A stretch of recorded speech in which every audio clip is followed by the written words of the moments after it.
going to invite my colleagues here to introduce themselves, and then after that, we will come over to you. Thank you very much. And I hope that you're comfortable. If there's anything that we can do to make this comfortable for you, you okay? I'm okay. Thank you very much. Thank you, Chairman. Good morning. Kiat. I was choosing which one of the names should I address you. Good morning, madam. My name is Linda Kiome. I want to take this opportunity to welcome you for your interview session this morning. Karibu sana. Thank you. Bwana Simeon. Yes. Habari za asubuhi. Salama sana. Lakini imenyesha. Imenyesha? Sana. Karibu. Mimi naitwa Andrew Tanui, mwanachama wa chopo hili la uteuzi. Karibu tena. Asante bwana Andrew. Good morning, sir. Good morning, madam. Caroline Kituku, a member of the panel. Karibu. Thank you, Carol. Good morning, Muket. Good morning, Prof. My name is Adam Solo. I'm a member of the selection panel. Thank you so much. Good morning, Kiach. Good morning. My name is Nicodemus Bore. Karibu sana. Asante. Good morning, Muket. Good morning, madam. My name is Fatuma Ali Saman, a member of the panel. Please feel welcome. Thank you, Fatima. Good morning, Mr. Muket. Good morning. Karibu sana. Asante. My name is Koki Muli Grinyo, and I'm a member of the panel. Thank you so much. Good morning, Simon. Good morning. My name is Evans Misati. I'm a member of the selection panel. We welcome you this morning. Thank you, Bwana Misati.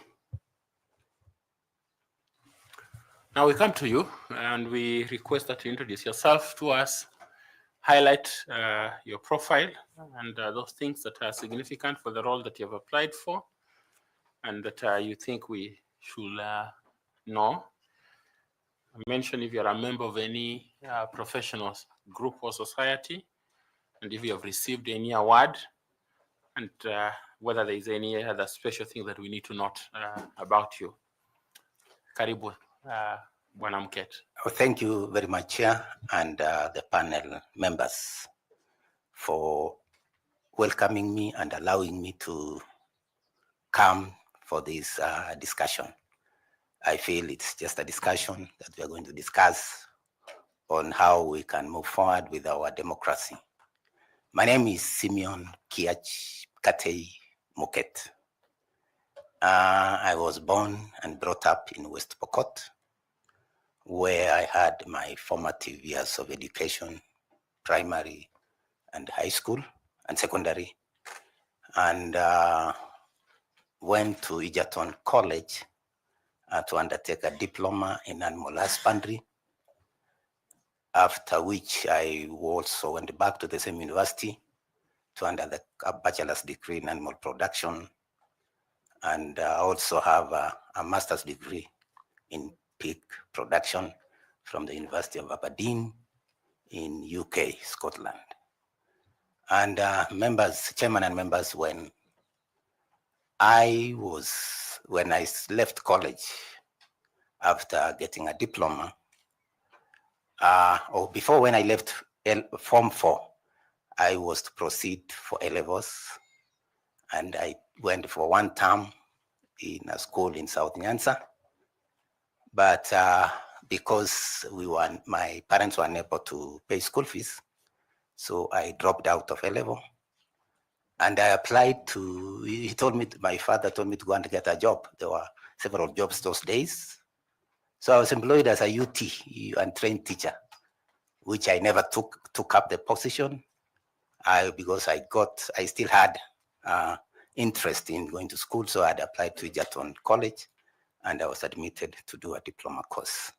So after the diploma course, I was employed by the then Minister of Livestock as an extension officer, and posted to Garissa district then, currently Garissa County.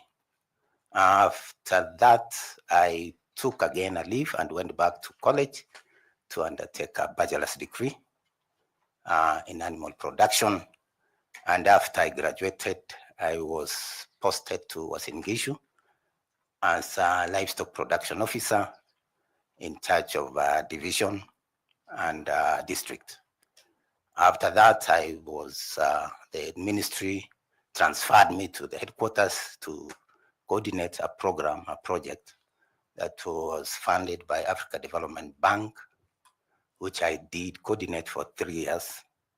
And after which, within that time, the government gave me a scholarship to go to UK to study something to do with pigs. And that's why I have a Master of Science in pigs. After I came from there, I continued working with the Ministry of Livestock and Agriculture, and until sometimes when there was an opening for a World Bank program called Arid Lands Resource Management Program, which I applied and I was taken to be a district coordinator in West Pokot. After that, when I left Arid Lands, I got appointed by the president. Okay, it was a statutory body called the Transition Authority, where I was appointed by the president, Mike Kibaki, then to be a member of the Transition Authority. And in the authority, we were dealing with devolution matters, transition to devolved system of government. And after we finished transition, I went back to the ministry where I've been working, and I rose to be until finally I left when I was an acting director in charge of peace building. In the process of my working time, I specialized so much in what we call project management and budgeting and finance. And so when we are dealing with project management, we do a lot of planning, which I feel also is critical for the work that I have applied as an IEBC. The other one in the course of my working was to do with community mobilization and stakeholder analysis. And that's where I have perfected in the issues of community mobilization, stakeholder analysis, bringing communities together, and also training and civic education. We have also been involved writing a manual on civic education in the country, and which also has some voter education in it. So in that program, in the civic education, I've been involved in community mobilization, development, community-driven developments that I have done. And that has given me a lot of experience in dealing with communities, and especially pastoralists in the Northeastern, where I've spent most of my time working as a community mobilization officer. Number two, in my tenure at the Transition Authority, I was given the task of leading the public finance management docket, and I was involved in setting up all the county treasuries. The 47 counties, their treasuries, I was involved in setting up together with the National Treasury. I was also involved in what we call functional analysis, transfer of functions from the national government to the county government. And that gave me a lot of experience in dealing with financial matters and finance management. And in fact, I became one of the experts, as much as I've not done finance, but because of my interest in finance, I became one of the experts in finance management. We also wrote the borrowing regulations for the county government to allow them to borrow. Number two, I was also involved in writing drafting the Public Finance Management Regulation Act, Regulation 2015, for both national and county government. I was also involved in writing or drafting the Public Procurement and Disposal Act of 2015. And that gave me a lot of experience in the issues of procurement, in the issue of finance management, in the issue of governance and administration. So that has given me a lot of impetus and experience in working in budget and budget making. And then the other thing is that I was also involved in writing manuals on what we call community mobilization operation manuals, where how to mobilize communities for a particular activity. So my that I feel is a critical experience in voter education, which is a core mandate of IEBC, and how to bring people together. The other one is extension services, how to reach out, to get out to the communities and give them the message you want to give them. That I feel that we need to also, that one need to be, IEBC should be able to be doing that as a continuous activity to get out to the people and demystify IEBC, which currently people look at it as if they are CIDs. Nobody knows what's happening, because even in the village down there, the people can know an agriculture officer, but they don't know the IEBC officer because they don't go out to the people. But that with my experience of going out to the people, going out to interact with the communities, be able to make sure to give IEBC the ability to interact with communities so that it reduces this suspicion that IEBC, nobody knows what they are doing, they are cooking results, but when they are interacting with the people, they are day to day together with the communities. That gives them an opportunity, that gives the community an opportunity to trust them. Thank you. Oh, thank you. Thank you. Thank you, sir. Thank you. I note you're a person living with disabilities. Yes. Okay. What form of disability? Physical. Physical. Yes. Okay. Thank you. I want to invite Linda to ask you the following questions. Thank you, Chairman. Now, Mr. Kiach. Yes. With the experience that you have had, what competencies do you have that you think will be beneficial for purposes of the execution of your mandate if you're taken up as an IEBC commissioner? Yes, as I've said, there's one I left out. I have also managed elections. I've been a presiding officer for 5 elections, including the Mlolongo of 1988.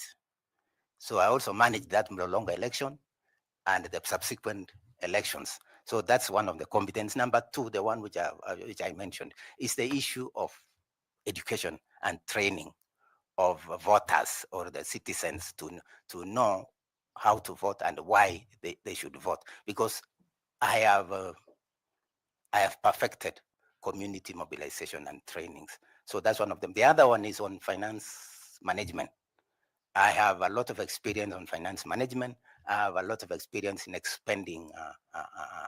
spending money, because while working with the Ministry of Agriculture, and I was given the authority to incur expenditure, and that also gave me a lot of experience. Thank you very much. I wish you the very best. Thank you, Linda. Thank you, Chairman. Thank you. I want to invite Caroline to ask you some questions. Karibu. Good morning. Thank you, Chairman. Good morning, sir. Good morning, Caroline. The Constitution spells out the mandate of the IEBC as well as the IEBC Act. What is the specific role of the IEBC under the IEBC Act? Thank you, Madam Caro. The IEBC Act actually lifts most of those roles in the Constitution to the Act, which one of the Act is what we call voter education, voter registration, managing and coordinating election, dispute resolution for political nomination. Sir, yes. That is the framework under the Constitution. Yes. So the IEBC Act has sought to expand on that, or basically to operationalize the constitutional mandate of the IEBC. It has broken it down into small steps. Mm-hmm. So what is it that the IEBC is mandated under the IEBC Act to do in order to ensure, for example, there is voter registrations, there is voting, there is referendums. So what are those things that governs IEBC?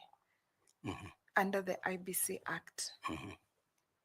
Okay, thank you. The IEBC Act, as I said, as you rightly put, expands the roles of IEBC as an entity in terms of voter registration. They have to undertake continuous voter registration. Number two, in terms of management of elections, it spells out how they transmit, how they conduct the elections, how they transmit the results, or where the counting is, and where the results are counted. For example, the Act gives that the results at the polling station are the final results that comes out of an election. So that's one of the mandates of IBC, to declare those results at the polling station as the final results. In terms of voter registration, the Act opens up and gives the IBC the mandate of continuously sensitizing voters and registering them, and undertaking that registration on a continuous basis. Thank you very much. I wish you well. Thank you, Chair. Thank you. Thank you. I want to invite Koki to ask some questions. Koki, please. Thank you very much, Chair.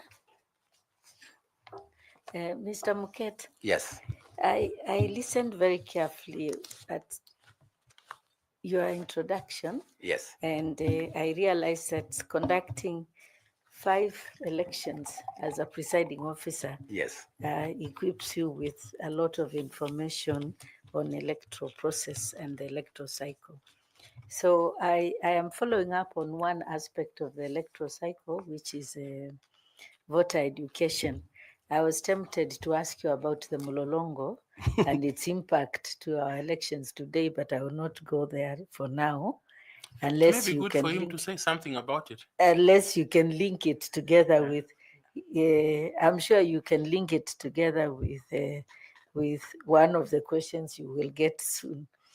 But I wanted to find out, you have developed also manuals for civic education with components of voter education. Yes. From what you have said.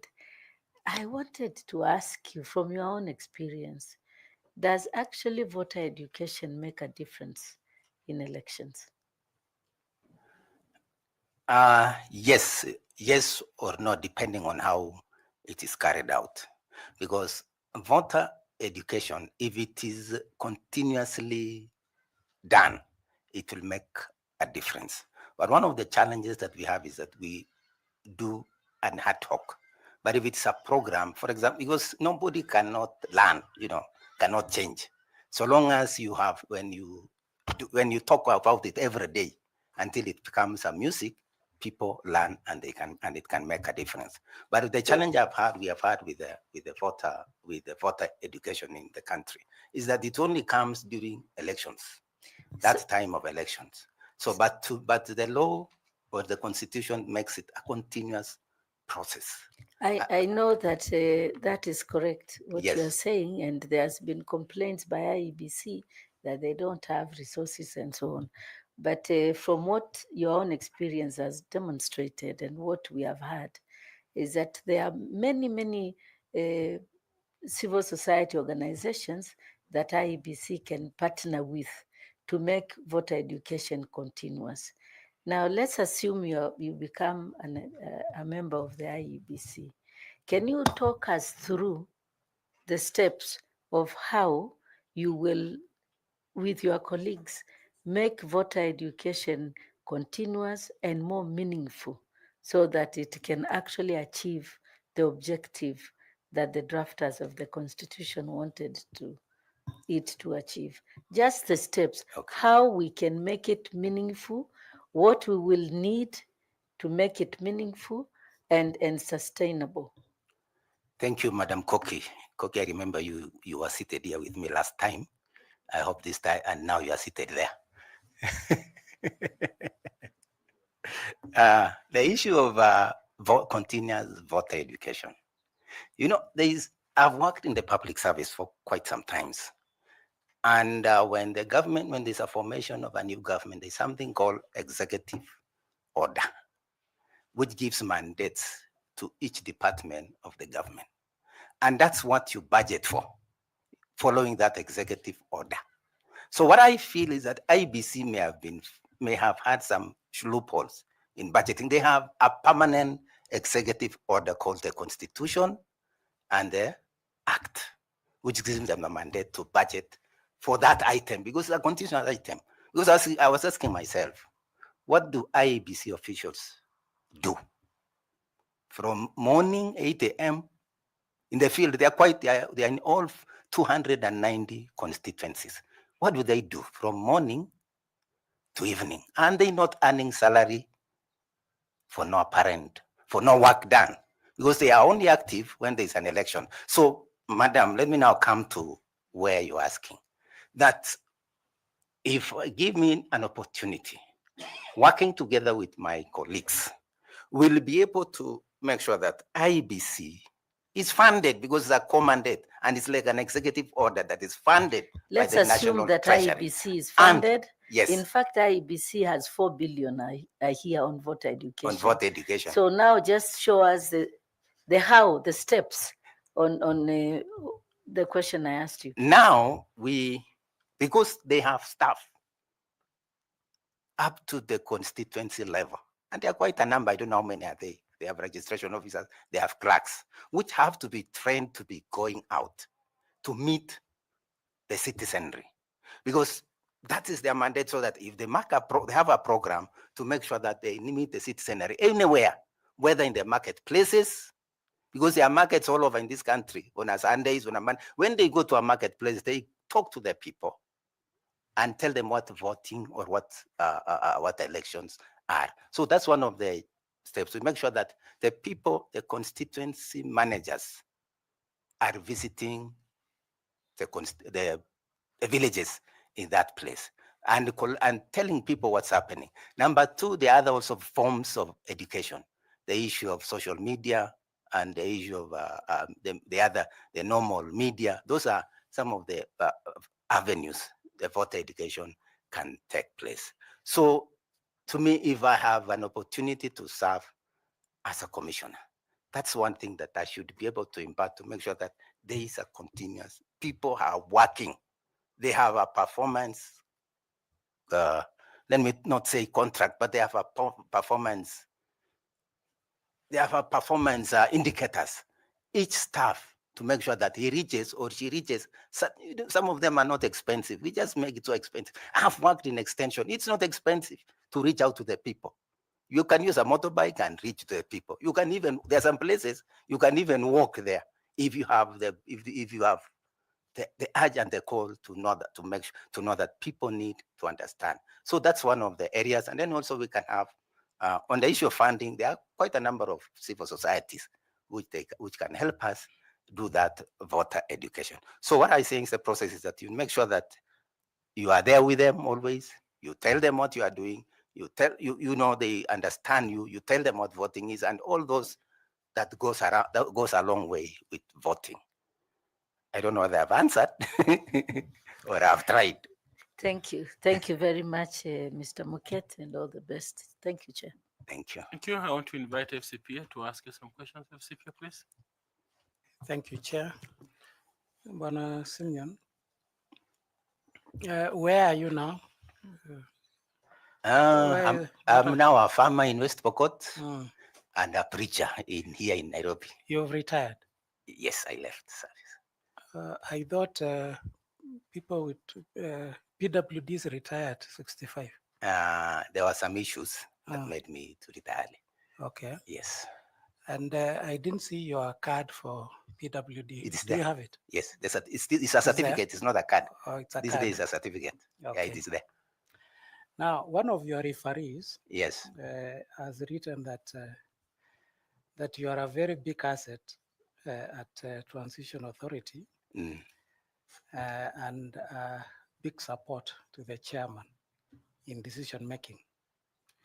He also says that this attracted jealousy and ill will from some fellow members who felt that the chairman gave you unnecessary praise for your good performance. You want to be a member of IEBC Commission, and I believe you know the history of internal conflict at IEBC.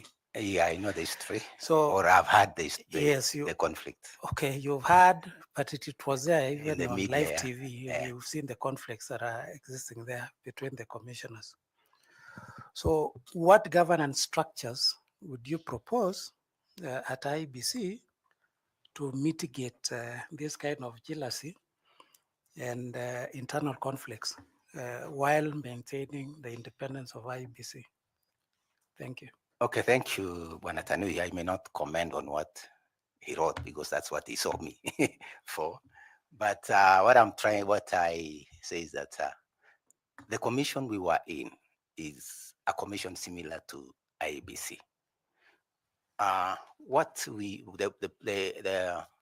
The structure we had was that we had the plenary, we had the commission, we were 9, 8 plus the chairman 9. So we were 9, and then we had the secretariat, just like the way IEBC has a secretariat. And each one of us was given a committee to lead. And those committees were departments, were down there at the secretariat. So the governance structure, which I think should also be emulated at IEBC, is where there is a continuous consultation between the commissioners themselves, the commissioners, and the secretariat, so that we are in sync together. Number two, we also have to have what we call collective responsibility, because that's what we practiced at the authority. And as you said, you cannot miss some of those people, 1 or 2 people saying, these ones are given more work, this one, because we are not all the same. We are not all the same. Some people work harder. So when you work hard, you're given more work to continue to do by the chair, because the chair used to assign us roles, which also, when you assign roles, and there's what we call collective responsibility, you do your role, you bring it to the plenary during the plenary meeting, and it is discussed, and it is agreed whether it is passed or not passed. And also you go, and then we also go and chair the committees. We are the chairman of the committee and the secretariat, where the secretariat bring up issues, you discuss at the committee level. If you all agree, I take it as a chair of the committee to the plenary, and that's how discussions were done.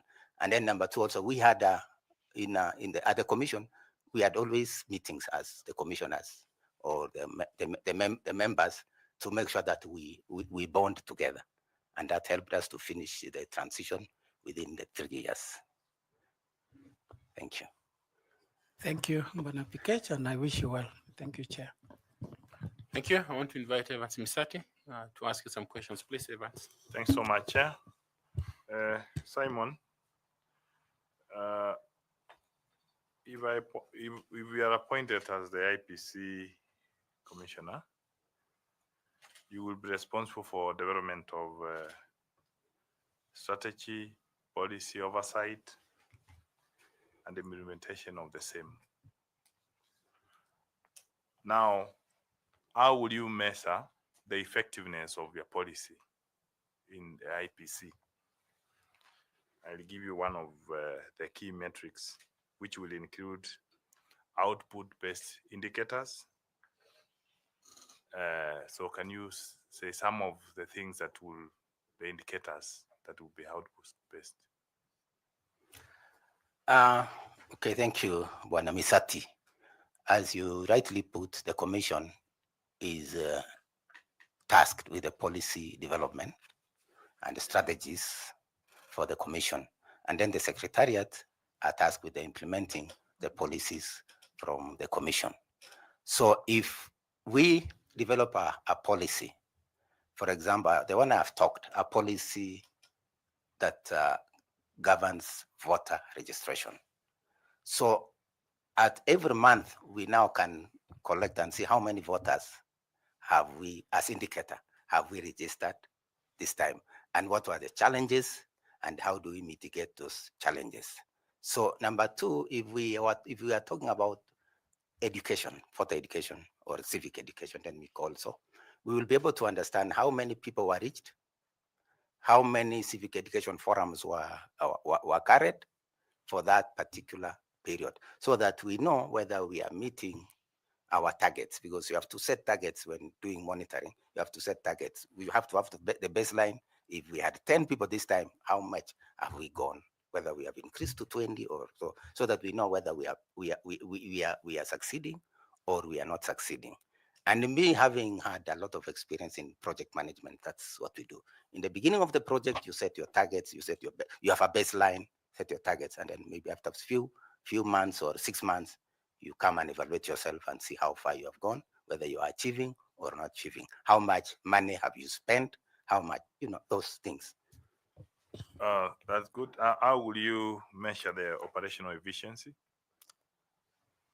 The operational efficiency is if when you want to know how efficient you are, there are two ways. Time, how much time have you taken to produce an output that you intended to produce, and how much money have you used to produce an output, so that you know whether if you are using per unit, if you are using less compared to what you have been using the previous year, you know that you are improving on your efficiency. If you are using less time compared to what you are using last year, you are improving on your efficiency. Thanks so much, and I wish you well. Thank you. Thank you. I want to invite Fatuma to ask you some questions. Fatuma, please. Thank you, Chairman. Mr. Muket, it is said that voter turnout among the youth is declining. If you are tasked to make an improvement on this as an IEBC commissioner, what suggestions would you give or proposals? Thank you, Madam Fatima. The youths have a way of operation and in voting, like even registration. I have a son in 2021. I told him to go and register. He refused because he was 20. He refused, said, I don't have the time to go and line up. Why can't they develop an app for me just to sit in the house and register? Why should I go all the way to a registration center to do register? And the same app can allow you to take your biometrics and send, because our phones have those provisions. So what we're looking at is that currently we have a tech-savvy youth, which they can do anything. Today they can put you in a coffin. I saw yesterday somebody was made a pop, it looked like a pop. So those are the people we have, and we can reach them. You can use that knowledge to develop structures, to develop media that can help them know the reason why we need to go and vote. Why we have to turn out to vote. So we need to develop methods and methodologies to reach out. I've talked about the issue of voter education, which, well, they may not come to the centers, the market where women are selling their groceries. The youth may not be there. So you need to find a way of reaching out to them through the social media, through the normal media, so that you can be able to reach out and give them the message, develop a message targeting them to know that they are the future of this country. So they need to participate in making decisions for the future of the country. Yeah, we are addressing turnout after they've already registered as voters. Now they're already voters.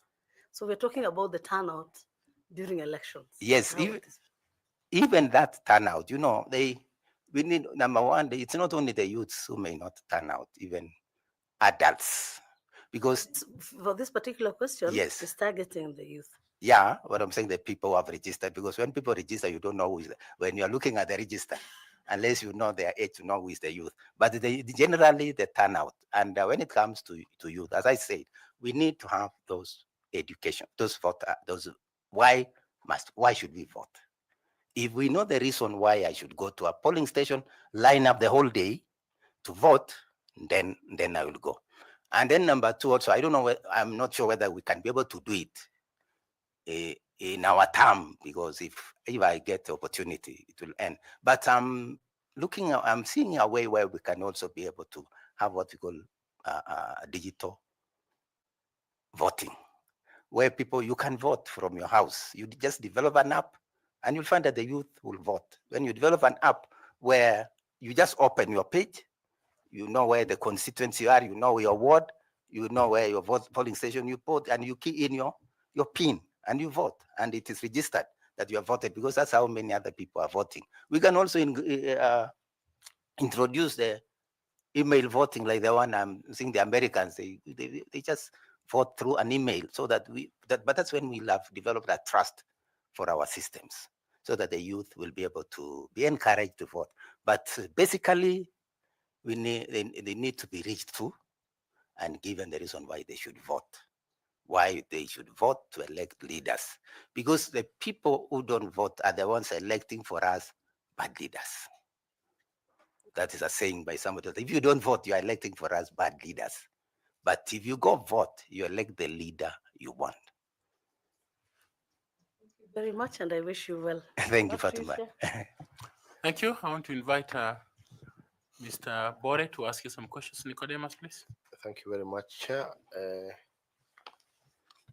Honour KH, you have mentioned previously, no, in your introduction, I didn't hear you mention that you have an award. But I see you with Oh, yes, I have. Thank you. I have an award. I was given an HSC by the head of state for the work I've done for the country. Okay. Yeah. Congratulations on that. And you've mentioned that you are you go out of your way. Wherever you have worked, you have always gone out of your way to perform the duties that you are given to do. And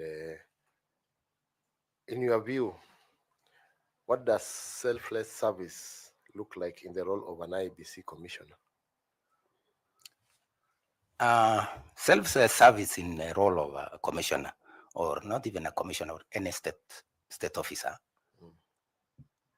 You know, self-service is where you serve your people. You give your all, I mean, without reservation. You just give your all the work, the service you are in, so that those of us, as I said, I'm a pastor.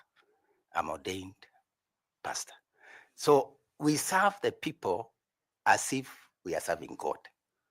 You know, you give yourself, you give your body, you give everything, you give your resources to serve the people selflessly, without expecting some accolades, or without expecting a reward. That is it. So that, you know, the question I ask myself is, which I always ask, what would I give to this job I'm having? What inputs am I going to give? Not what I'm going to get. Majority of us is, what am I going to get from the job? But what will the job get from me? The knowledge I have, the experience I have, is what I give to the job that I'm given to do, and do it to the best of my ability. Thank you, KH. I wish you all the best. Thank you, Bore. Thank you. I want to ask our professor to ask you some question, Prof, please.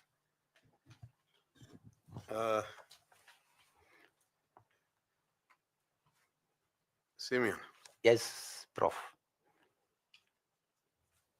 I didn't hear you say you are a team player, or I missed it. Well, I may not have said, but I am. I'm a team player. I am a principled person. I do things in the principle. I'm also very accountable.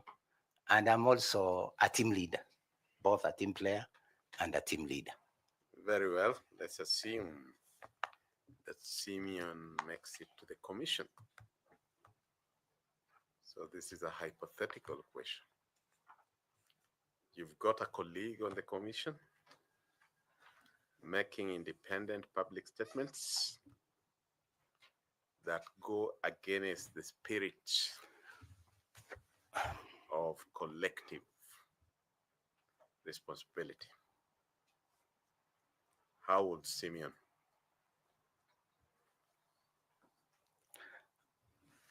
Okay, in cooperate with other commissioners in dealing with that? Thank you. In any institution, there's what we call code of conduct in whichever institution, where we have to adhere to that code of conduct. And in a commission where you are working as a team, there is what we call collective responsibility, that you do things collectively. So number two, if you have found that there was one of your colleagues who seems to be doing or who seems to be straying from that collegiality or collectivity, we need to see, first of all, before we take any drastic. Some people may not have. Some people forget at times that they are one. They are supposed to do things collectively. At times we forget. So we need to be reminded time and time again that these things we need to have to do it collectively. And number two, we have to have one channel of communication. And if that one, or if we cannot have one channel of communication, we have to have one message wherever you go, whichever, even if you are called to a radio station, you are called to a TV station, you need to have one message where even Commissioner, Professor or lawyer comes, says the same thing. So first we need to agree on how we work together. And then number two, if my colleague continues to do that, this one thing is that like as a team player, I normally go to him and tell him, brother, I go brother or sister, what you are doing is not correct. Can you correct it? And if it doesn't do it, then other stages will move. My last question in this segment, again, a hypothetical one. Yes. Simeon is a commissioner. Mm-hmm. And as a commissioner, you'll always need to influence, but not with command. How will Simeon bring others on board so that in a multidisciplinary and high-stakes environment, the commission moves together? You know what has happened in this country before with the commission. Thank you, Prof. You know, in leadership, we have attended some few courses. There's what we call leadership. It's influencing others to do what you want them to do, even without their knowledge. They are doing what you want them to do. So one of the things is that as me, I just give out my opinion, that this is my opinion in whatever forum we shall be in. I just give out my opinion and give my reasons why it should be done like that, so that, and then we discuss, we agree whether if my opinion is taken over, because I have a way of giving it out in a way that people will just feel this is the correct way. Because one thing is that as a person, Simeon, before I make any comment, I have to look at it critically, study it, be the devil's advocate to myself also, and know what are the nays and what are the I's, so that when I'm bringing up to the team, I'm ready.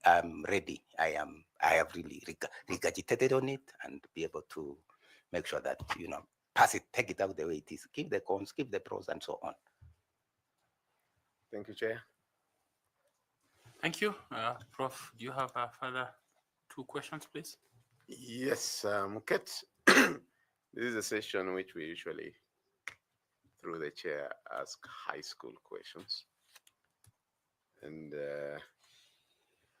in answer to Ambassador Koki, you told us you have presided over 5 elections, including Mlolongo, which, because it wasn't in her basket of questions, although the chair tried to prod her. She declined the offer. So But that's where my first question You are not comes. declining the offer. Yeah, that's where my first question comes.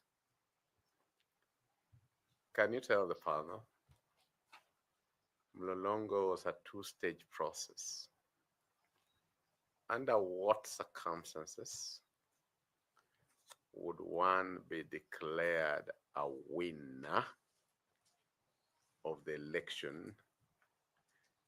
And under what circumstances would one get a nomination certificate to now go to the secret ballot? During the Mlolongo time of, I think, that was 1988, and as you rightly put, I don't know whether it was 75%. If you get over 75 or 80%, you are elected. If nobody gets that percentage of the total vote counted, then you get a nomination to go for the second round, which was now the secret ballot. My last question to you. Name two major African independence movements or liberation struggles. Any two. Let me start with our own country, the Mau Mau. The Mau Mau was liberation. You don't have to explain. You've already Okay. said Mau Mau. Go to The other one was the one for Tanzania. I don't remember the name, but I think it's something to do with either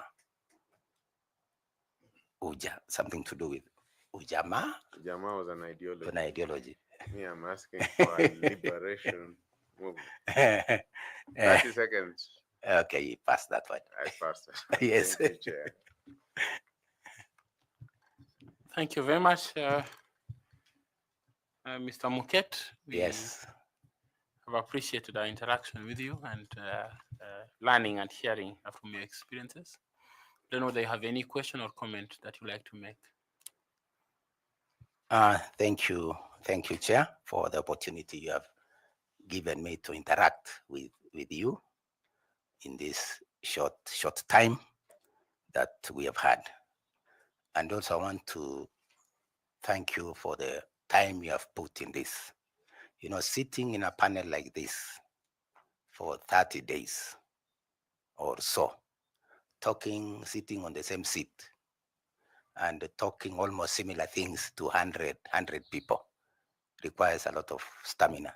In fact, I was just wondering when I was coming, why can't the chair even shift these panels and shift the questions, shift the order of questions? Because, okay, I watched and the order remained the same throughout. So that we are predictable. So it's predictable. I was thinking, why can't the chairman now even shift Tanui to sit there, Mafatima to sit there, so that you feel like you are sitting in a different seat. But that is just by the way. But let me say that it has been good to be here and confess that this is my third time. I hope this time will be the last one. I was shortlisted in 2017. I went for the interview. I was also shortlisted in 2021. I went for the interview, but I thank God I never went for I never got the 2021 one, because I don't know, me and Koki, who also sat here, which side could you have been? Because there were two sides. That one she will answer for herself, I'll answer for myself. But let me say that it has been good to be shortlisted the third time, and pray that may God help you make the right decisions, because this country has to move forward. This country has to have a democracy that works. And this country also, we need people who can be able to reduce the cost of doing things and the wastage. I feel in IEBC there's a lot of wastage. And it's because of our democracy. Last year was it 2023 when there was another panel led by my brother, the chair, who sat for almost a year. I don't know what they were doing. You know, that was a waste of resources in this country. We need to have a country with secure the little resources we have. We cry that we don't have. I think Fatima, you were also there. And I also said there when I was talking the issue of the IEBC officers sitting in the offices from 8 a.m. to 5 p.m. I don't know even whether they come to those offices. And at the end of the month, they still go to the bank and earn salary. We need to improve as a country. We need to be more efficient, more accountable to the people, more accountable to the taxes we use. Otherwise, let me say, may God bless you. Have a wonderful time. Thank you for your patriotism. We appreciate Thank this you. very much. Our friend there has your certificates Yes. at the door. He'll give them to you. The notebook and the pen are yours. Oh, this pen. Yes. Yes. Yeah, I hope it's less than the money. Yes, it's less than 20,000. 20,000. Yes. Yeah. So that I don't go with something that is more than 20,000. I have to declare to Okay. the government. Okay, thank you, and may God bless you. Thank you very much. Now, Safiri Salama. Amen. Asante. Thank you.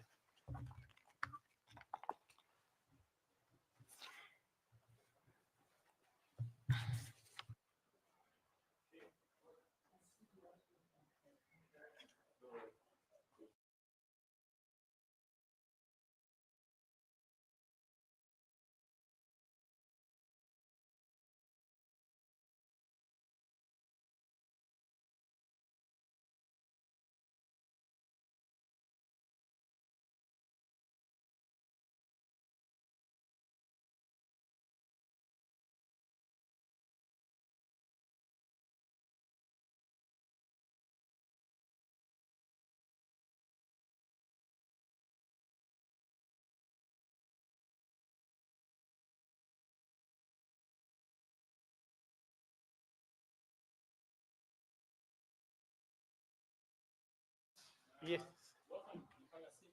Thank you, Chair. Is your name Muntet or Montet? Muntet. Okay, thank you. My name is Nelson Makanda, and I'm the chair of this selection panel. We want to thank you for showing interest in the positions we advertised, and we would also like to congratulate you for being shortlisted. And it's for that reason that you're here. So welcome, feel free. You have a notebook and a pen to use as and when you need. Invite my colleagues to introduce themselves, and after that, we'll come to you. Linda, please. Thank you, Chairman. Mr. Montet, good morning. Morning to you, madam. My name is Linda Kiome, and I want to take this opportunity to welcome you for your interview. Karibu sana. Thank you. Solomon, habari za asubuhi. Salama. Yeah, naitwa Andrew Tanui, mwanachama wa jopo hili la uteuzi na karibu. Asante. Good morning, Mr. Muntent. Morning. Caroline Kituku, welcome. Thank you. Good morning, Solomon. Morning. My name is Adam Solo, a member of the selection panel. Thank you. Good morning, sir.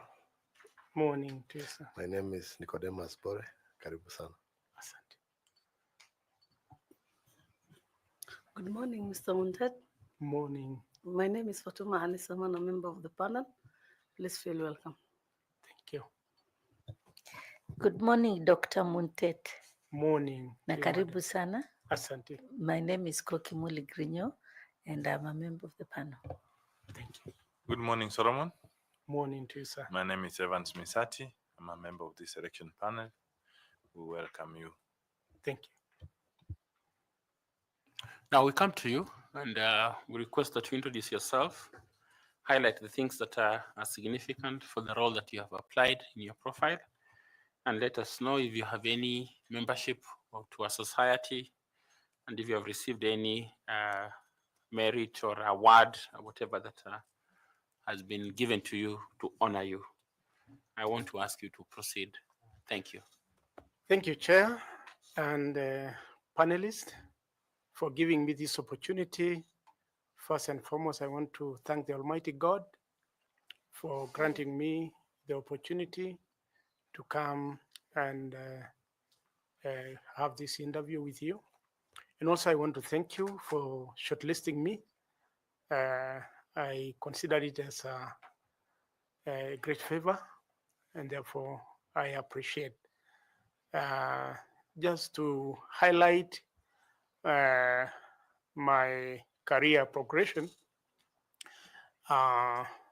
in 1997, 1998, I got my first employment through an advert with an organization called ENSDA, or Ewasongiro South Development Authority, as an internal auditor. And I worked with them for some times. And later, I saw another advert in the daily newspapers from an ICT consultants firm, which was working developing software for Kenya Power and Lighting Company and Kengen. And they wanted young people to assist them. And I applied and I was recruited as an IT consultant. I worked with them also for some years. And later, their contract ended in Kenya, and they got another contract in South Africa. And they say that they are not going with people from Kenya because they were also requested by the government of South Africa that they should employ their locals. And therefore, I was lucky enough that I got an advert from Moi University, which I applied as an administrative assistant. I went there from the year 2001. I worked with them as an administrative assistant in charge of administrative affairs. I was in the office of the then chief academic officer, the late Professor Ole Karei. And I was in charge of students admission. And later, I was a vacancy arose, and I was put to be in charge of principal administrative officer in charge of postgraduate admission, and also a general academic affairs of the academic division. I assisted the administration in issues of students' welfare and even staff, academic staff welfare. And then later, the Committee of Senate in Moi University saw a need of expanding itself and maybe start campuses all over the country. I was appointed as the coordinator of a Dean's Committee, which made the studies on how to start campuses. And we went all around the country. We came to Nairobi area. We started a campus under my coordination. And then later, we went to Mombasa. We started a campus.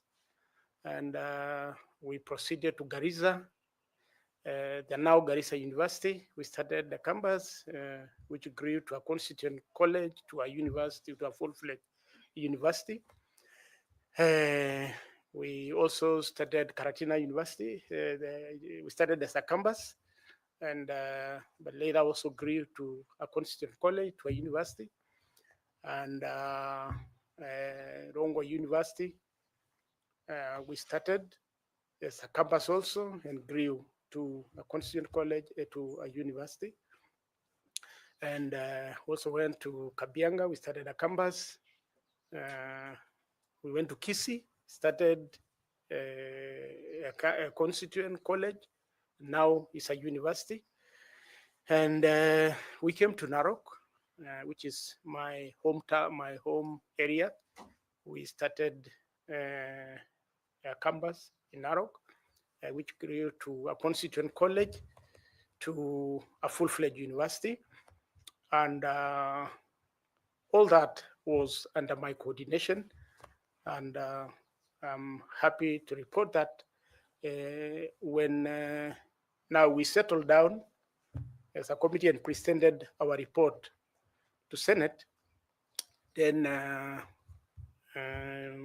Narok campus grew to a constituent college, and I was seconded by Moi University to go to Masai Mara. It's now called Masai Mara University, as the head of marketing and communication, and also in charge of a program that at that time used to be known as a parallel program, and which I spearheaded well. We were able to get quite a substantial number of students, and thereafter, I managed to coordinate a number of resources for the university. I was part of a team that collaborated with a number of international universities. One of them is Clemson University, which through my leadership, the Masai Mara University benefited a lot. I think we managed to get a lot of support, both mostly in kinds. We got a lot of computers and laptops for our library. We got books for our library, and we also had exchange program. We had some of our staff also going to study masters and PhD, and thereafter. It happened that there was an issue of the country wanted to get new constituencies, new wards, and I was part of a team requested by the local community to spearhead on how Narok can benefit from that, which we came up with a proposal on how new constituencies can be created. And after that, I was requested with maybe the good things I did for the community. I was requested by the community to resign. That was 2012. And maybe seek an elective position, which I did, but I was not successful. And thereafter, after the election, I was appointed by the administration of the Narok County government as a senior deputy county secretary, a position I held for some time. And later, I was also given another designation as a director in charge of monitoring and evaluation, a position which I held, and through that, I assisted Narok County government to get linkages with a number of international body like USAID. I'll give you 1 minute to summarize whatever there is left, please. Yes, kindly. Thank you. And then in that position, I served for 10 years. And 2022, my contract ended, and I was appointed by the Minister of Education to be a council member of Tharaka University, which I am a member up to now. And I'm happy to report that as a member of council of Tharaka University, we have done, it's a young university, and we have done tremendous work in the university. It is one of the best performing universities now without pending bills. We don't have any pending bills, and I'm the chairman of the finance committee. And I'm glad to report that it has been getting position 2 or over all public universities, and position 3 and 4 over all parastatal in the country. So I'm glad to report that that has happened through good governance and good leadership, and we are strict on the issue of resource utilization. And Thank you. Thank you. Thank you. Thank you.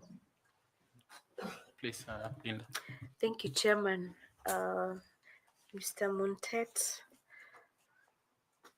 arising from all this experience that you have had, what do you think are the best skills that are required for the team of the commissioners to execute their mandate effectively? What skills do you think they require? Thank you very much. One of the skills that I can bring on board is leadership and governance and resource mobilization. In the university that I am now,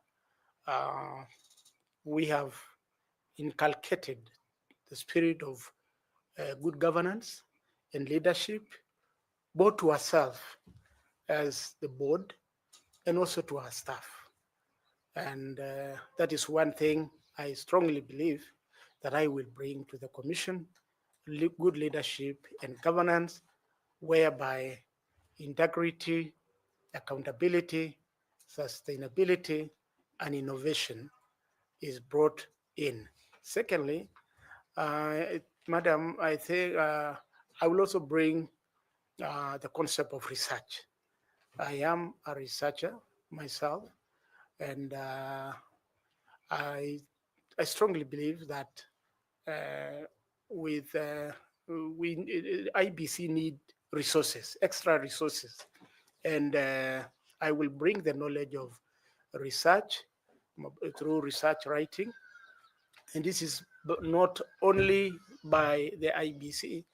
If there is a research department in IBC, I will implore upon my fellow commissioners that we strengthen, that will be able to work with institutions of research, even universities, both locally and internationally, to raise more funds for IBC, to be able to whatever the IBC get with in Treasury, will be able to add.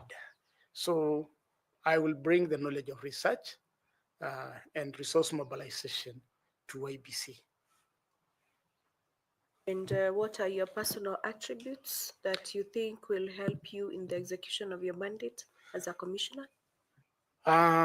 One, my strong attributes, I am a God-fearing man, and I will bring in the fear of God. And I think also the other very, very important thing, I strongly believe in the principles of management. We have, to me, I always divide them into three. There is God-given, and God-given is wisdom and knowledge and discipline.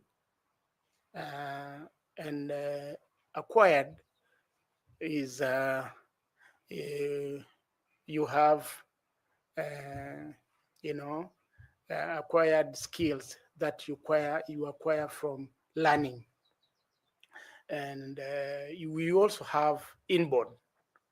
Courage is one of them.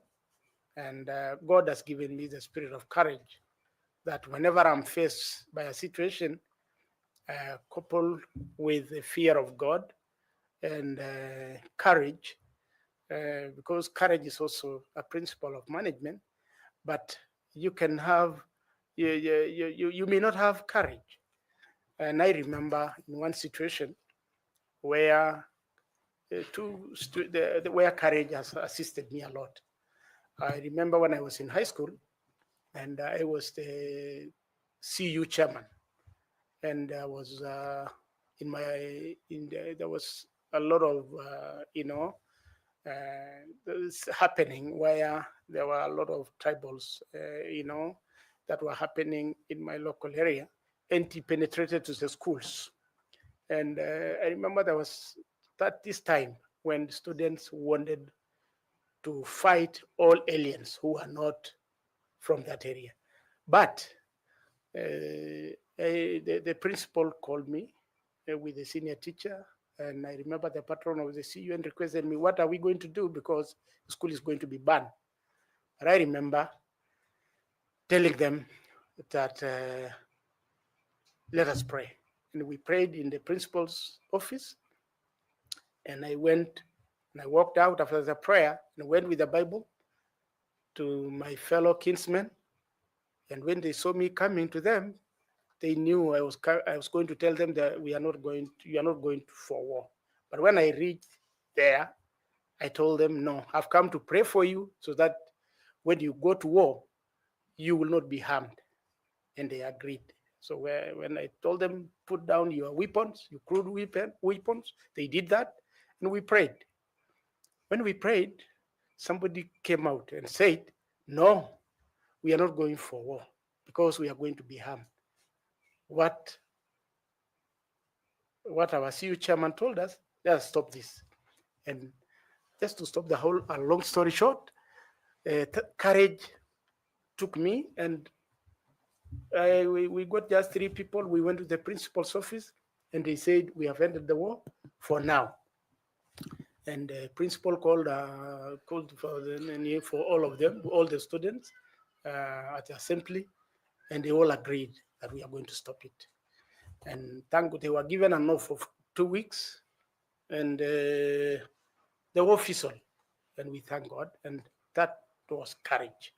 So that is one of the attributes I can bring, and wisdom, and which is given by God. Thank you so much. Thank you so much, Mr. Muntat, and I wish you the very best. Thank you, Chairman.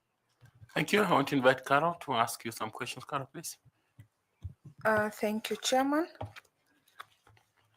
Mr. Mutent, as a member of the IBC, your understanding and knowledge of the legal framework that governs IBC will be instrumental in the exercise of your duties. In your own understanding, what is the mandate of the IBC under the Political Parties Act? The mandate of IBC is well spelled in Article 88 of the Constitution, and that is registration of voters, that is of foreseeing the election, and also registrations of political parties. So those are some of the mandates of IEBC. Absolutely. So let's come back to what you said, registration of political parties. Under the political parties, IBC has been given certain responsibilities. What do you understand those to be in relation to the political parties? IBC. Yes, the institution you'd like to join. Yes, IBC's work is to monitor the registrations of political parties, and also educate them on the importance of voter registrations. And the other very, very important thing is for IBC ensure that political parties also bring their candidate list in good time for registrations. So those are some of the what IBC is expected of political parties. So in your own way, as a follow-up question, how does the IBC regulate or monitor the political parties? What are the things that IBC does that it is able to undertake this function? One is IPC ensure that works with the registrar of political parties to ensure that all political parties are registered with the registrar of political parties, and they fulfill the legal frameworks of IBC. Thank you. I wish you well. Thank you, Chair. Thank you. I want to invite Koki Muli to ask you some questions. Koki, please. Thank you very much, Chair. Dr. Mutet, Yes. I want us to discuss a little bit about making the conduct of elections and management of elections professional. So the first question I would like you to answer for us is, do you believe that candidates for IEBC commissioners, including yourself, should possess core competence in management competencies in management and conduct of elections? Yes. Very good. Now, list for the panel and the people watching you four ways we can, through which we can professionalize the management of elections, supervision and conduct of elections. Just list them, 4 ways in which we can professionalize the conduct. Don't list the one we are going through. Right now we are interviewing you. That's one process of professionalizing the conduct of elections and management of elections. Now list 4 others. Yes. One is that it is important that the IBC commissioners are competent enough. So the competency of IBC commissioners is very crucial. Because I strongly believe that this panel is going to come up with a well-blended commission.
You told us you are involved in the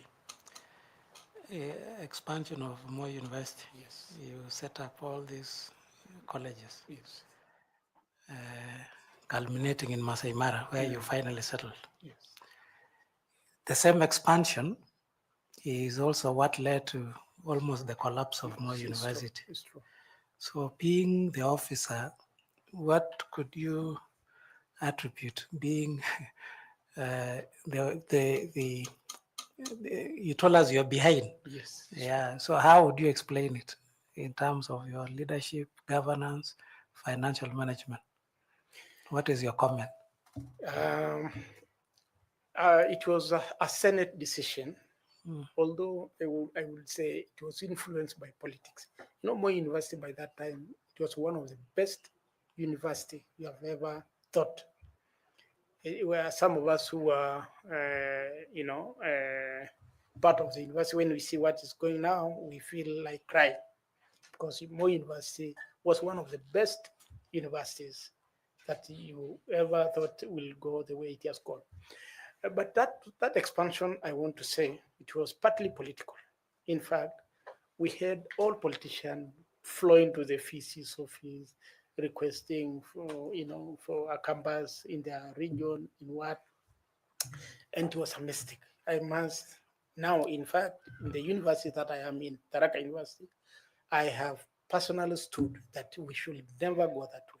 You couldn't stood when you are at Moi to tell and advise the Senate that it's not economically viable. You know, most of you have worked with the universities. I was being a coordinator. You are a very small person in the university. So those are decisions made by Senate, deans, deans committee, that is, and management. And so for me, I was just a secretariat to implement what has already passed. But there's no way that because I don't sit in management. When I sit in Senate, just to take notes. When I sit in the Dean's Committee. I hear you. Yes, sir. Now you're going to IBC. Yes. It's all about politics. They are all politicians there. You'll be making decisions affecting or impacting on these politicians. So how will you handle it differently from how you handle in that situation? First of all, as now as I'm a council member of Tharaka University, I have stood my ground that we should never go the Moi University way because I'm in decision making. And I'm happy. Anytime they have tried to move, I've managed to convince council that let's not allow. And truly, we told them, now we have a lot of lands. We have lands in Kitui, we have in Machakos, we have in Meru, and we have title deeds. But we told them, let us start school. If it is a school of business, let's start it if it's a must.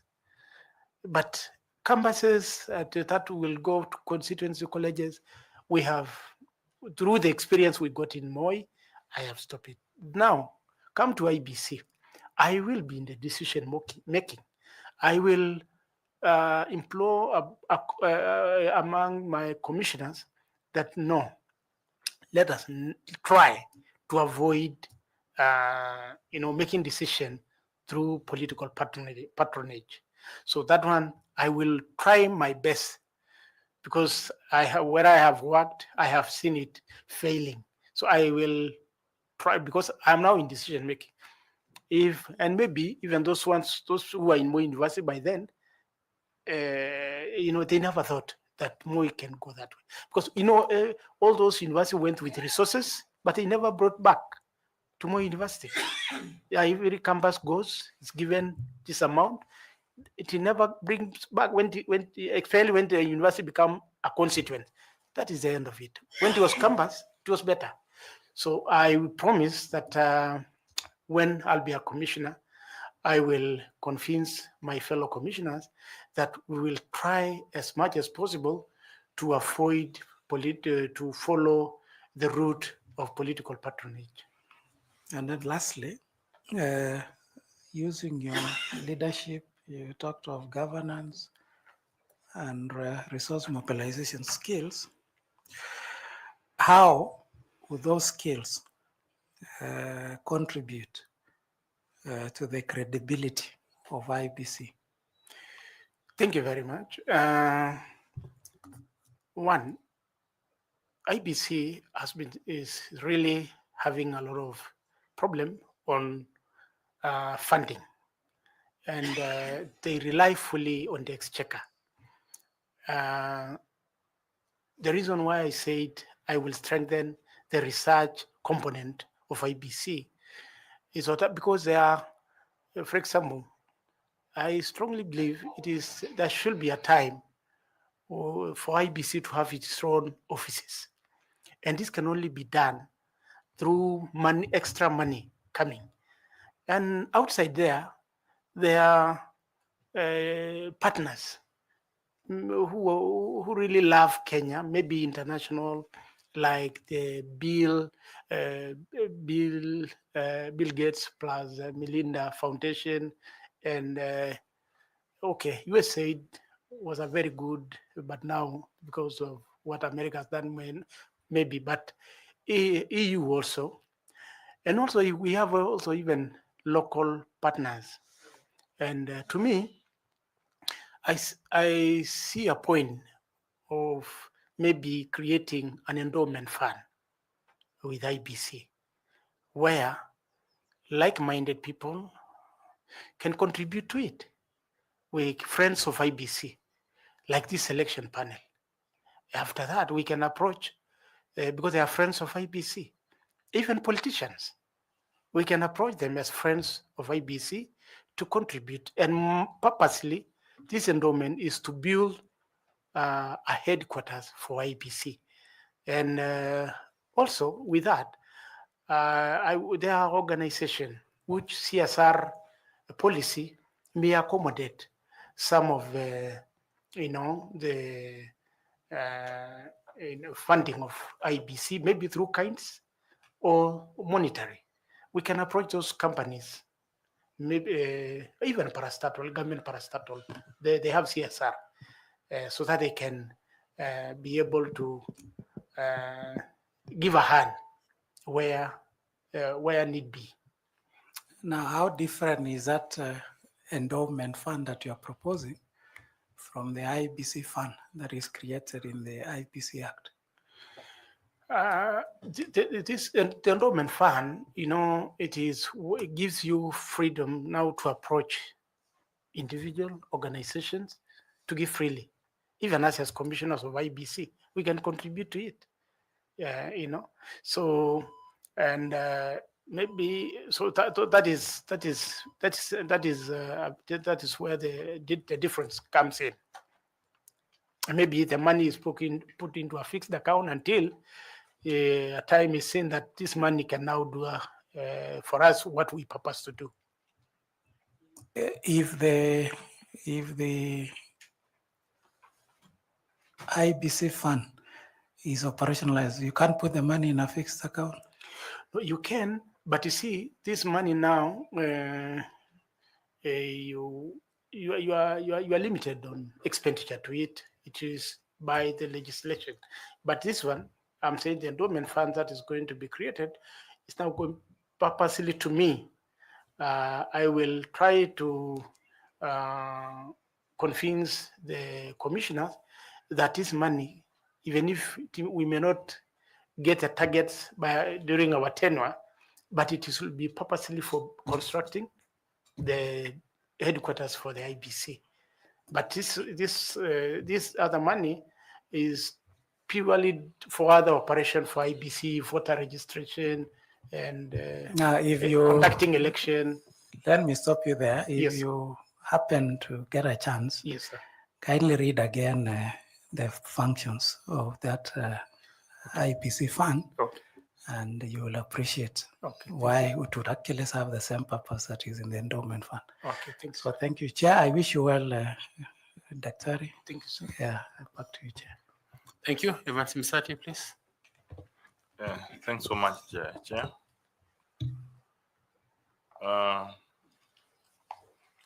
Solomon.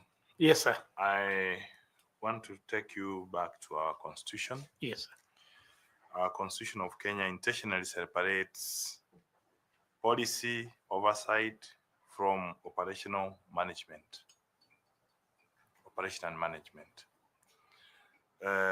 Please give some of the reasons why that is so, particularly in institutions like IEBC, where the commissioners and the secretariat who make over policies and management, which is the secretariat, are separated? The most important thing is to avoid conflict of interest. I'll give an example of where I work as a council member. Management, our roles are purely oversight. And therefore, I strongly believe that the work of IBC is to make sure that policies are implemented and are done by the administration. So the most important thing is to avoid conflict of interest. In that, how do you exercise that joint accountability? Because the commissioners are you are the face of the commission. So, and if the secretariat is the one which does operations and management, how do you ensure that you exercise oversight so that to hone the actions of the secretariat? I think the most one important thing is there is also what we call performer contracting. In performer contracting, this is where people, be able to spell out what they should do by end of year, and their reviews are done. And it's the commission that should ensure that the administrations have met the deadline. And with that, like you're talking about performance contracting. That Yes. means the contracts that you give to the staff. Yes. So, but how does that really ensure that you are?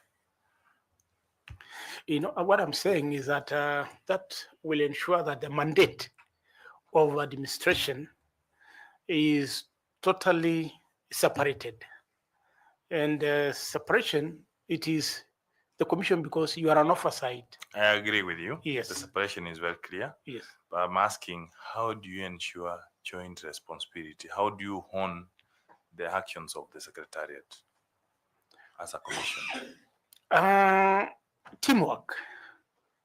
To make sure that out of that there is teamwork, build teamwork and do bonding.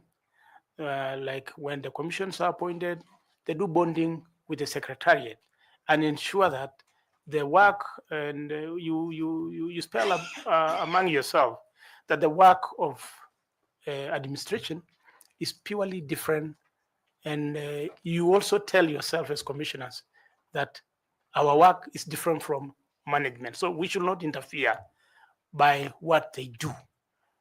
We should concentrate on our mandate as commissioners. I'm agreeable with you. Yes. But how do you hone their actions through which? Anyway, Thank you. And thanks so much. Thank you. I want to invite Ms. Fatuma Saman to ask some questions, please. Thank you, Chairman. Mr. Montet. Yes. And what would you recommend for countering electoral misinformation, especially in marginalized areas? Misinformation. What would you recommend to help counter that misinformation? I think the most important thing is civic, civic education, especially from remote areas, and use the appropriate means of communication where that particular community understands. So it is the commission that should ensure that proper information, either through barazas, either through radio, the dialect of those community, and other forms of communication that community understands. So through the staff of IBC, Commission should ensure that the right information through the right forums is conveyed. Thank you very much. Wish you well.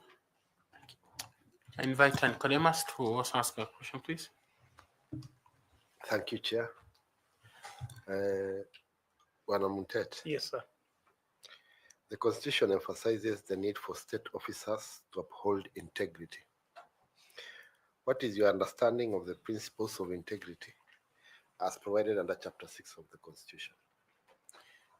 The principle of integrity is where roles are well defined and respected. Here, I mean that like if it is resources, you ensure that they are well utilized for the purpose, and avoid also integrity. Also, you avoid conflict of interest. That is very, very crucial when it comes to the principle of integrity.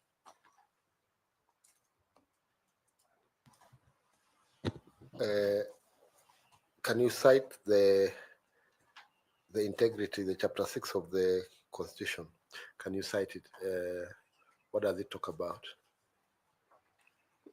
Of the Constitution? Yeah. The integrity, it talks about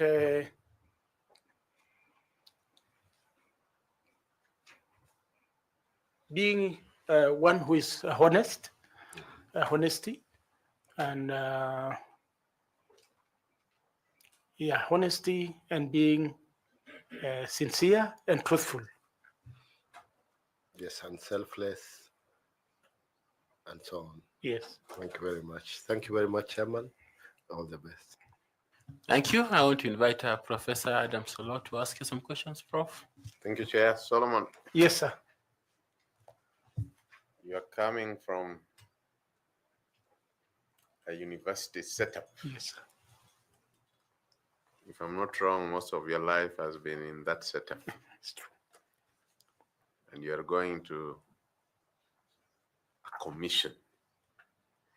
So maybe you tell this panel how you'll adapt. My statement that I want you to tell the panel how you'll adapt is elections are highly dynamic. Policies evolve every other day. Technology changes every other time. And the political climate shifts. How will Solomon, as a commissioner, lead through such volatility? Thank you, Prof. With my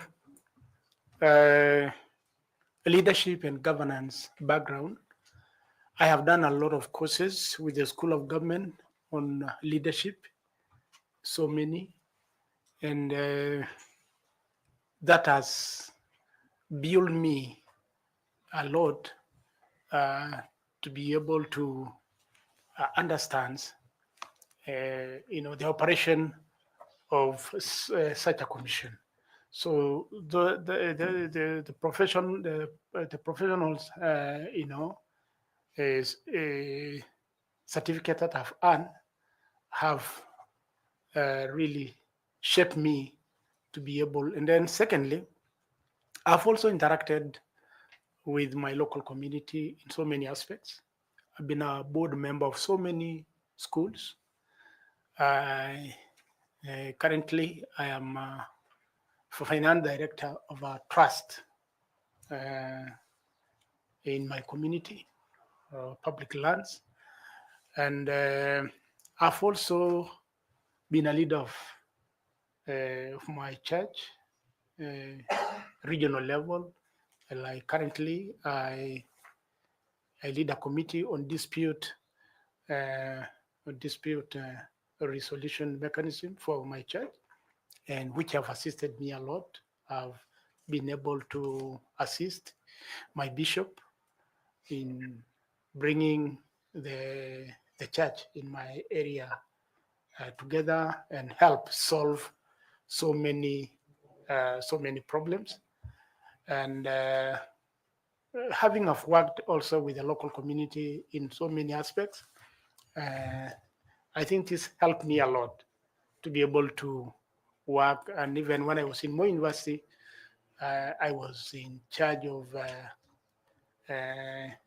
the teaching union, staff issues, and even the students. And that was a very big university because we were 5,000 staff and over 25,000 population of students. So that I can say has built me and to be able to work in a dynamic commission like the IEBC. Lastly, in this segment, let's stay on the hypothetical path in which Solomon is already a commissioner, and during an election year, a political candidate offers you privileged access to sensitive campaign data, and what he expects from you in exchange is technical advice. What steps would Commissioner Montet take in such a situation? Thank you, Prof. In such a situation, I think you just have to be candid to the political party or the politicians, if it's a political party or a politicians, and tell that this is wrong in a very decent way, and convince that this has to be nullified. And I think you have no other option. And with the oath of office that you have taken as a commissioner, I think you just have to respect the law and just say this must be nullified, and it's because of A, B, C, D. And that, several times because of I'm a TOT from the School of Government. I've been called upon severally by many political parties to train their observers, their agents. And in that aspect, we have always educated them, even the politician, that if you go against the law, there's no other option but to accept that that must be nullified. Thank you, Chair. Prof, you have 2 last questions, please. Yes, Solomon. Yes, sir. Kote. Yes, sir. This is the session in which we ask high school questions through the chair. And I can see that you have a Doctor of Philosophy degree in tourism management. And therefore, matters of wildlife and tourism is your expertise. Which 2 African countries are best known for gorilla trekking?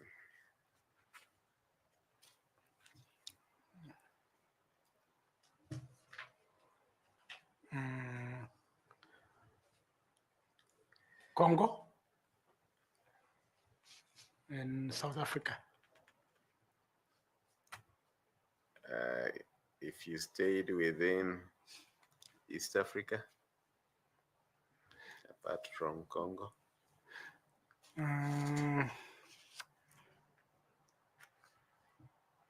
Kenya. All right. Yes. I can go to the next question, which is name 2 African countries that the equator passes through? I'm sure growing up that was a geography question. Name 2 African countries.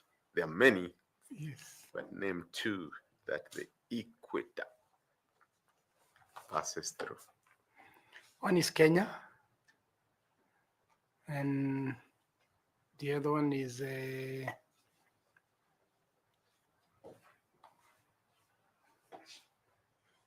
30 seconds.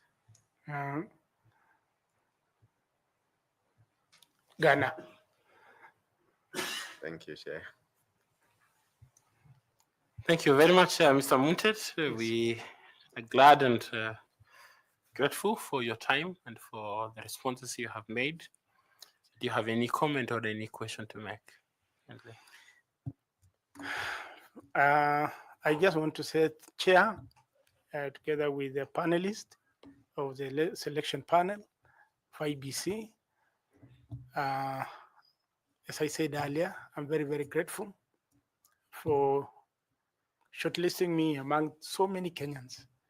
I find it a favor. And it was not at first, my mom pleaded with me not to come for this interview. Because he said, I was told you are taking yourself for a slaughterhouse. Why do you take yourself to a slaughterhouse?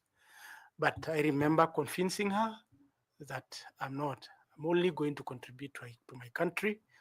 And she prayed for me, and she called some bishops to come and pray for me. And she accepted, and she blessed me. So I purposely came here to offer my service to my nation. And thank you very much for putting me among the few who have come to face this selection panel. Thank you. Thank you very much, and we are grateful for the time and even the demonstration of courage to come when Mama has felt that you shouldn't come. Please go and encourage her that it's not a slaughterhouse. You have your certificates. A gentleman at the door will give you your certificates. The notebook and the pen are yours. Otherwise, thank you very much and God's blessings to you. Asante. Thank you. Thank you. Thank you very much. Karibu sana, Daktari.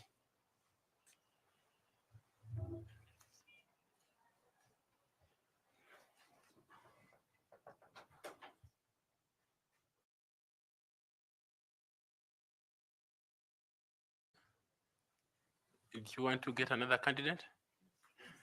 Okay, if he has come, then we will receive him. But if they haven't arrived, Stephen Kiambi. You are scheduled. Let me confirm. Yes.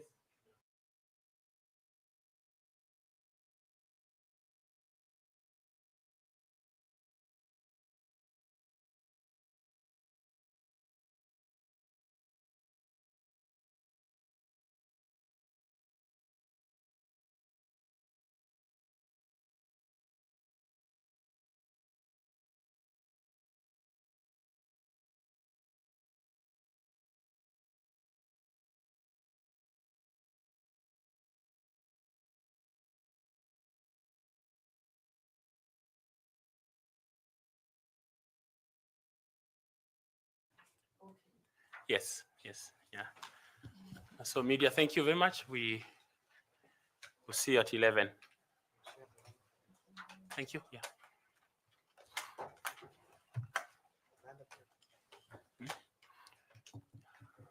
Yes, we can finish this. Yeah.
Mr. Bore, you were last seen with the professor.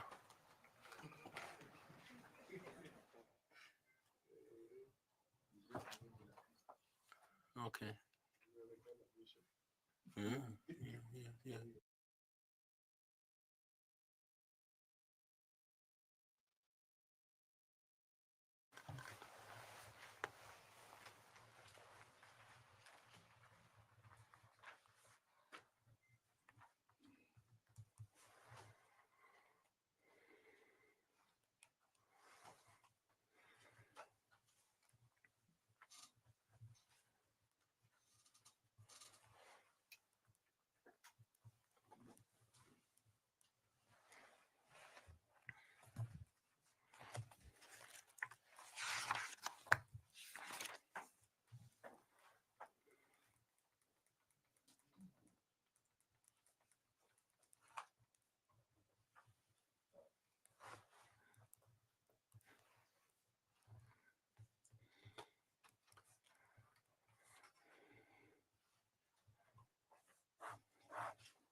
Dr. Kiambi, welcome.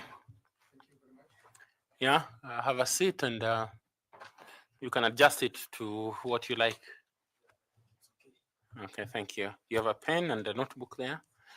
My name is Nelson Makanda. I'm the chair of this selection panel. And on behalf of this panel, we thank you for showing interest in the position we advertised, but also we congratulate you for being shortlisted. I'd like to invite my colleagues here to introduce themselves. Then after that, we'll come to you. Thank you. Linda. Thank you, Chairman. My name is Linda Kiome, and I wish to welcome you for your interview session this afternoon. Karibu sana.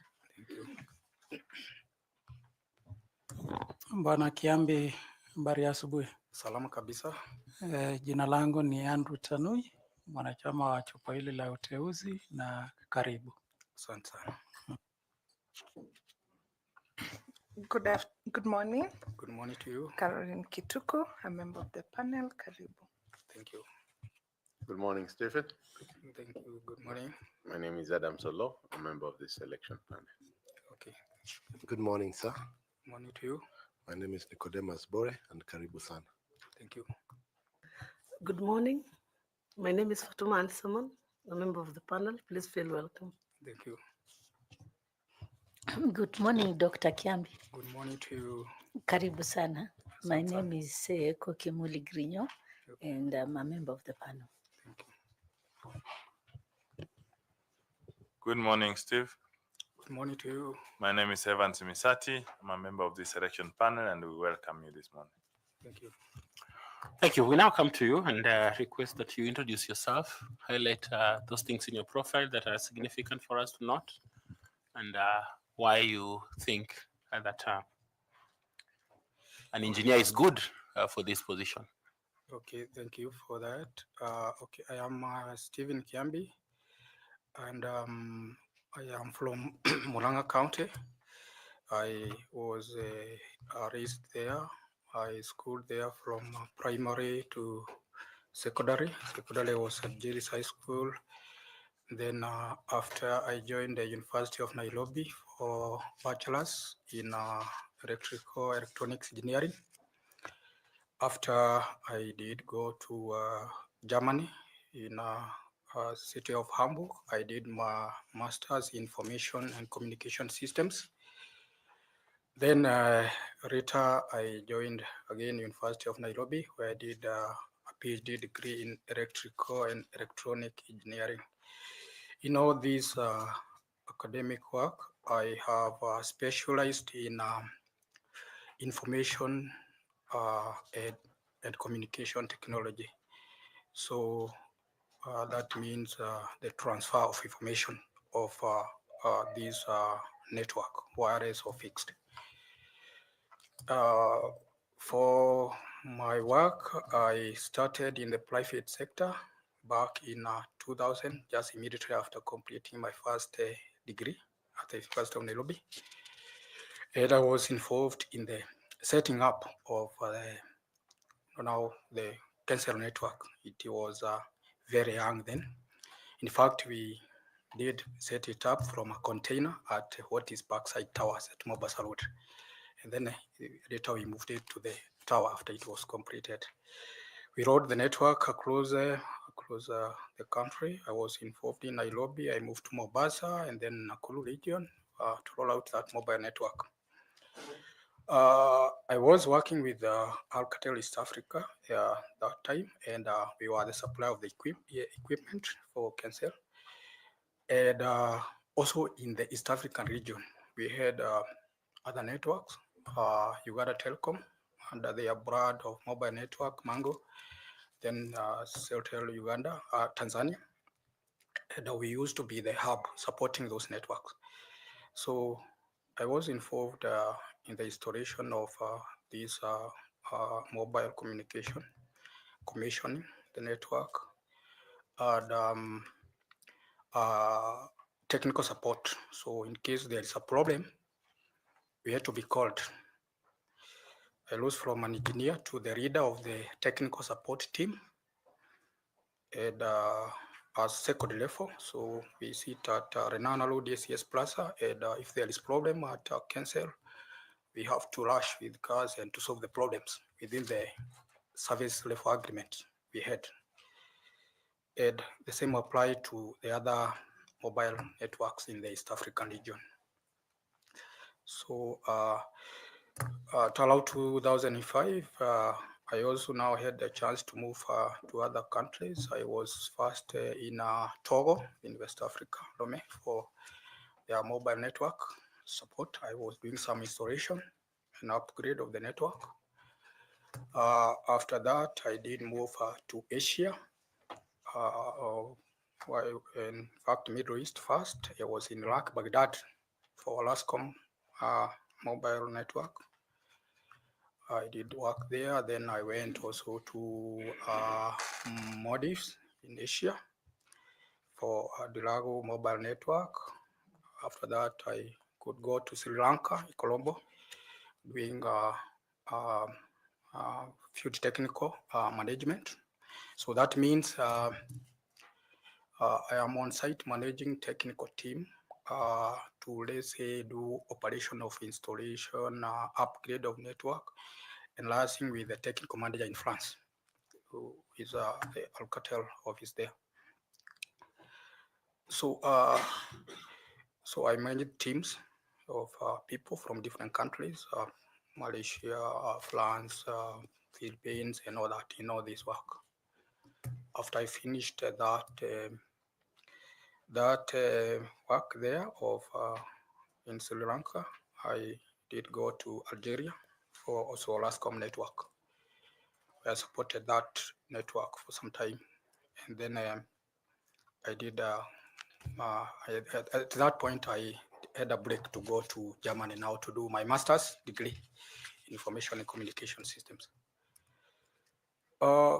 Currently, I am a lecturer at Jomo Kenyatta University of Agriculture and Technology in the area of telecommunication and information engineering, still in the ICT. So producing engineers every year, I'm supposed to do.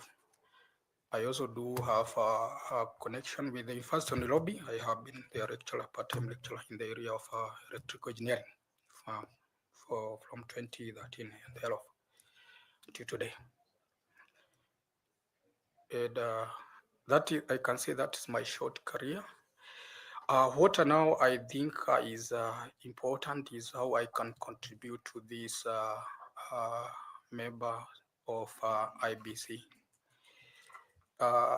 In the past, before the technology was adopted, of course, I will not go there 2007 and going beyond, but this year's 2013, coming 22, with technology, I think we have seen some issues, especially use of the technology, and I think the commission did not have anybody who can look at the people without looking at the back and explain the technology involved. A lot of things from scanning of files, their transmission, server issues, and all that. I think it is good, and I think the Act of 2024 is good that it added ICT as a good qualification for a person who can be a member of the IBC. Because although the secretariat can have the technical personnel, where members develop policies and strategies to make the IBC efficient in the performance of its functions, it's good also the commissioners understand, or they have somebody who can guide, especially in those policies of ICT, the use of technology, from transmission of the results, the network, QMS kit and all that, the connection security of the software, the network, that the policies made actually are understood. And, if it needs a guidance, for example, for me, even to tell the secretary, this is a better way to do this any ICT, the transmission. If you need redundancies for security, for example, you are told, okay, we cannot get some results from somewhere there. We just need redundancy of the network. Yeah, we don't need to rely, for example, on one and all that. Security of the database very important. So I would add a lot in the policies towards ICT, transmission, storage, security of the network, and all that. And that would avoid a case where commissioners just appear, for example, in the front of the media, and none can explain what is happening. For example, the issue we are told what happened when the sort of scanned, and from that they need to go to the study center. So stuff like this, the server and all that security and stuff like that. So I think I would add a lot of value in terms of understanding that to develop policies and strategies towards that ICT value. Of course, there are other functions of limitations, which are more analytical and quantitative. So from my background in engineering, I would also help in that policies towards that. I hope I have not exceeded 5 minutes. You actually have, but Thank you it's fine. for bearing with me. Are you a member of any professional society group? Yes, I am a member of EBK, that is Engineers Board of Kenya. Okay, and have you received any award? I have no, yes, I have a certificate, or I don't know what you mean by Award or an honor, something, a merit or some whatever. Yeah. I have not received except the registration. Okay. And also I am also a member of, which is of course related, Institution of Engineers of Kenya. I have served in the committees of that institution in the telecommunication and advocacy committee. Okay. How many PhDs in telecommunications do we have at JKUAT? In the faculty? At the faculty, we have 4 now. Four In the faculty, we have 4. And the UIN? Sorry? And the University of Nairobi? University of Nairobi, I am not sure about the exact number, but it is slightly more than JKUAT. And you want to deny them this capacity? Which capacity? You want to deny JKUAT and students this capacity by moving to IBC? I think it's serving in a different capacity, because here, for example, BC is six years term, so I can still go back and continue with my work after that. So I know they deny them that chance. Okay. Thank you. Linda? Thank you, Chairman. Mr. Kiambi, in your career journey, have you worked in an environment that has high stakes and which is a high pressure environment, such as that of the IEBC?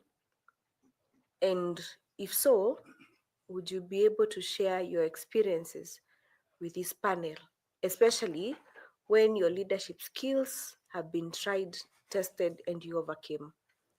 Yes, I can say that. Okay. I can start with one case when I was in charge of the leadership of the Technical Assistance Center here for the East African Network. We had a service level agreement with our operators we are supporting, Cancel now Airtel, that, for example, if the network fails, it's a critical, we write it is a critical problem. We must solve that within 4 hours. Remember, we are not on site as we are seated in plaza along Lenana Road. And then we know the client now, and so had tried, of course, different ways of managing that. But then they reach the dead end and call us. So we rush, and the network is not working. And in fact, I could see some people there were more experienced than me, the guys who had been brought to assist in the establishment that. So, but I catched up with what was supposed to be when I was a reader. And when I arrived at site, everybody is panicking. We have tried ABCD, we cannot do it, and we need a solution now. So I look at them in the eyes and I consider the problem presented to me. I tell them now, the solutions can only be ABCD. You must allow me to do it. And there could be a meeting, a short meeting, which cannot last for because the network is down. And I go there, I go down, I say, I offer a solution. They look at me, I give it, and with all that pressure, I tell them we are going A, B, C, D, and within a short time, I could solve those problems under a lot of pressure. It was actually very critical for us, and calls are flowing left, right, and all that, that we must restore that. This happened also in the other fields, like I said, in Sri Lanka. I have, in fact, during our operation and upgrade, we lose the whole network. Of course, we are responsible. We had meetings of risk analysis all the time, but sometimes things don't work the way they are reached. So I had to make also decisions with some consultation and restore that. I have also lost, in fact, the whole network in Mali, that's in Bamako. I lost during my operation time, and I had really to restore that with the grant looking at me. And of course, I'm responsible that I am doing the operation, but I am not the one who prepared the softwares, for example, the hardware that is used. It is shipped to me and to do, but then things that don't work at some point. So I have to get it off. And which is your best personal attribute that you think will be essential as a commissioner in the execution of your mandate if you're taken as a member of the commission? Yes, I think my best is attributes is to consider on or listen to everyone's view, and then be able to bring them together and make a right decision, defending, of course, considering all the views that are presented to me. Whether it's in conflict, I think I have managed that.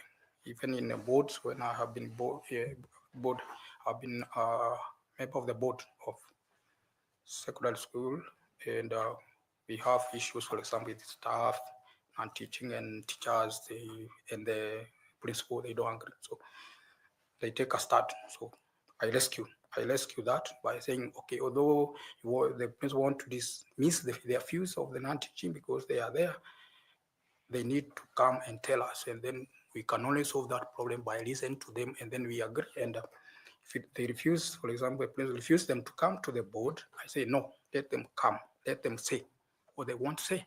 Let's hear. Then we look at one by one the issues they are raising, and every issue we have to offer a solution. And that is, yeah. Thank you. Thank you very much, Mr. Kiambi, and I wish you the very best. Thank you. Thank you, Chairman. Thank you. I invite Caroline Kituku to ask you some questions. Carol, please. Thank you, Chairman. Mr. Dr. Kiambi, Yeah. Delimitation of constituencies, boundaries, and wards is one of the key mandate Yes. of the IBC. What are the key principles that IBC should follow to ensure that there is that there is fairness in the representation of the people whenever it is undertaking boundaries delimitation on constituencies and wards? Yes, thank you for the question. I think the first thing which is considered is the population quota based on the last census. So that is a first thing done. Then after that allocation of that number, for example, we had 47,560 something in the last census divided by, for example, 290 constituencies or wards, we have 1450. So we divide by, you get the population quota. But then there are other issues there to be considered that constituents can have more or less. If you have in the cities, it can, for example, go by allowed 40%, and for sparsely it can go below maybe by allowed 40%, so plus minus 40%. And for the others is allowed that percent. So, and of course, those considerations about the community, the mass communication of that, the community there, and of course, there should be public participation. There is, I think, a schedule on that for that public participation, the delimitation of boundaries of the wards and constituencies. Thank you very much. So should you become successful in your application to join the IBC, what are some of the challenges that you foresee that you're likely to face in the delimitation of constituencies and ward boundaries, and how will you navigate those challenges? I think the major ones, for example, are if you consider what moves the boundaries moving, words are changed from one constituency to another. That of course is a challenge, and it will come of course from the political class and even from the communities. They may not want to move from one constituency to another. In fact, like me, I think we had a case when Kagema was split into two, to Madio, and some were moved off the boundaries to Madio. And in fact, maybe until today we didn't like that because we are told we should be in Madio, but we fought in Kagema, but then we are moved to Madio as our district. So those are challenges of course the people we not like to move from maybe one area to another based on their historical things, culture, especially where we have different cultures across wards and all that. How to manage that? I think the stakeholders engagement, it is good, and I think the new act which we can be quoted 2024 has elaborated now plan of involving the people, parliament, and the IBC, and what can happen if things are not accepted, what IBC can do to make sure that the report on the delimitation is done. So public participation, stakeholders engagement, and all that, and confusing this the right way, of course, to go to the required. Have you thought about the time frame lapses and Yes, how would you navigate that? Yeah, I think we are limited to all between 8 and 12 years. So, and I think now it's coming like it should be after the last census. IBC should do that after the last census. So I think it could be maybe better unless there is any difficult logistics to do that after what is supposed to be done in 8 years for the constituencies and all that. So how do you choose to navigate the time frame and the lapses that have already happened? What solutions would you be giving your fellow commissioners? Yes, I actually thought about that because we have now, the lapse in 2012 now, we are in 2025, so 12 years gone. So can we say that that now, because it was not done, and the remit was 2020, no, after 12 years, the max of the upper remit. So I think it should be undertaken as soon as possible, because now it means now how do we now count another 8 or 12 years, because the lapse has happened. So it should be undertaken, and I think considering all the stakeholders need to be engaged, and it must be done at least 1 year before the general election. So I think it should be undertaken as soon as possible. All right, thank you very much. I wish you well. Thank you, Chair. Thank you. I want to invite Dr. Koki Muli to ask you some questions. Koki. Thank you very much, Chair. Dr. Kiambi, Yes. I would like to ask a question Okay, please go ahead. on use of technology in results transmission and results management, because that's your area of expertise. So generally, during elections, the polling itself during the day and the counting of the results at the polling station usually go generally very well. Yes. However, when it comes to transmitting and managing the results once the election is over and counted, that's where IEBC still experiences some very significant challenges.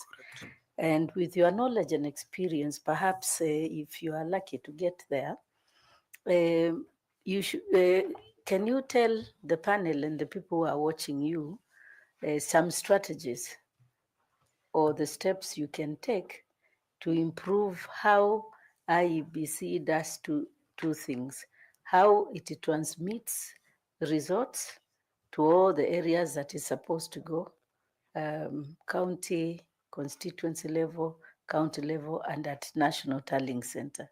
And how once those results are transmitted, they are actually managed to ensure that they are the security of the results, and also to ensure transparency in the process of transmission and in the process of securing them until the final declaration of results. And also trying to see how you can simplify the process that citizens or voters can actually see the results in a more transparent manner. So improving that infrastructure of transmission, of management, of results, and opening them clearly to the public as well. If you can give us those steps, then we can begin to address those challenges at IEBC. Okay, thank you for the question. I can look at this problem of the transmission. So after the voting, then there is the technology used, the scanning, and then the transmission of these results to, let's say, to the constituency level. For we can start with like member of parliament results. So they all presidential, which is normally very contentious, so it has to go to the constituency level. And then the RO, the returning officer, has to aggregate, inform that 4B, and then send it to the National Tallying Center. In terms of the security of the transmission, there is some improvement, I think, which can be done, especially in the scanning of these files which are transmitted, and considering that some areas don't have a good network coverage. There is what we tend to do on a file. We can reduce its size without losing the content of the file. We reduce that to small number of megabytes, so the size, and then it can go even with a slower network. But on that aspect of network, there should also be redundancy. I think now satellite can be available everywhere, so it can be a backup network for the people there on the ground for the transmission of the result. of course, there is a essence which must be there of the encryption of the files which are transmitted, uh, whether to the constituency and the National Tallying Center. So they need to be, the one transmitted to the National Tallying Center, they need to have encryption. This from that way, they should of course be encrypted. I've said the issue of redundancy of the network used there so that they arrive on time. If that is secured, the issue of network security, at the server, the storage, we need several levels of authentication of who can enter there. So not one. There need to be somebody with a very good trail of the logins. That must be done and checked. And I think somebody like me now understanding that this is something we can do with good timestamps. These files coming from the polling station, they are transmitted. They should have timestamp. The moment the transmission starts to the end. So we cannot now have issue. Was the file taken somewhere and maybe through another what we call socket in the network, and then it is transmitted again. So timestamps which are well known, so that in fact we normally call that latency. So how long the file will take to be transferred from a third police station to this. It's the same with So just, sorry to interrupt you, time is passing. I just wanted to, you sound a little bit too technical in the sense that perhaps the person even transmitting that result need to have specialized training, because usually the people transmitting this are election officers, like the presiding officer from the polling station is the one transmitting. Are you saying that they need specialized training to understand that process you are explaining? Of course, there should be not really that deep technical training. What can happen is the algorithm used in the, for example, the scanning, what I've said, the file, it is in the kit. So it is presented, then behind it can, for example, reduce the data and then just transmit. That is inside. So the person doing that is not really, does not require a lot of technical training. And I can also talk about there is a bottleneck at the constituency level. And I think this is what normally brings a lot of problems in and delays. Because verification must be done of this transmitted soft copy at the physical one. Now, if you read like the communication from the last election that we have to wait for returning officer to finish announcing the MP and MCA for him or her to bring from that 4B to the tallying center. I think that is something that needed to be checked, because this is where the things get actually murky because of that delay. Waiting to do this, you did your form that 4B, but now returning officer is the one who has to announce this, so he has first to stay there, and people are actually waiting for the presidential results because they normally look like this is the serious stuff. So we have a bottleneck at the constituency level, which can be addressed to seal it and or to eliminate that. Dr. Kiambi, this is very interesting, but I'm sure my colleagues will continue asking you similar related questions, and you can share more of your expertise with them. Okay. Otherwise, thank you very much and all the best. Chair, thank you.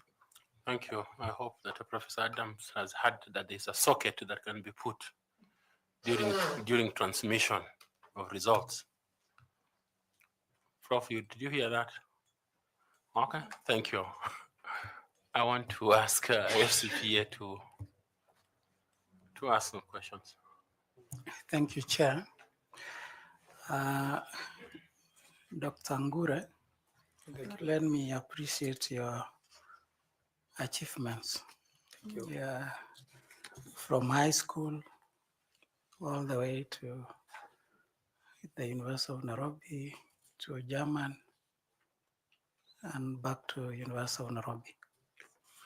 Yeah, your qualifications speak for itself. Thank you. And that brings me to my question. Appreciating the role of a commissioner at IEBC. And you've just heard my colleague saying that you are too technical. And I've appreciated your experience when you're introducing yourself, the kind of work that you've been doing.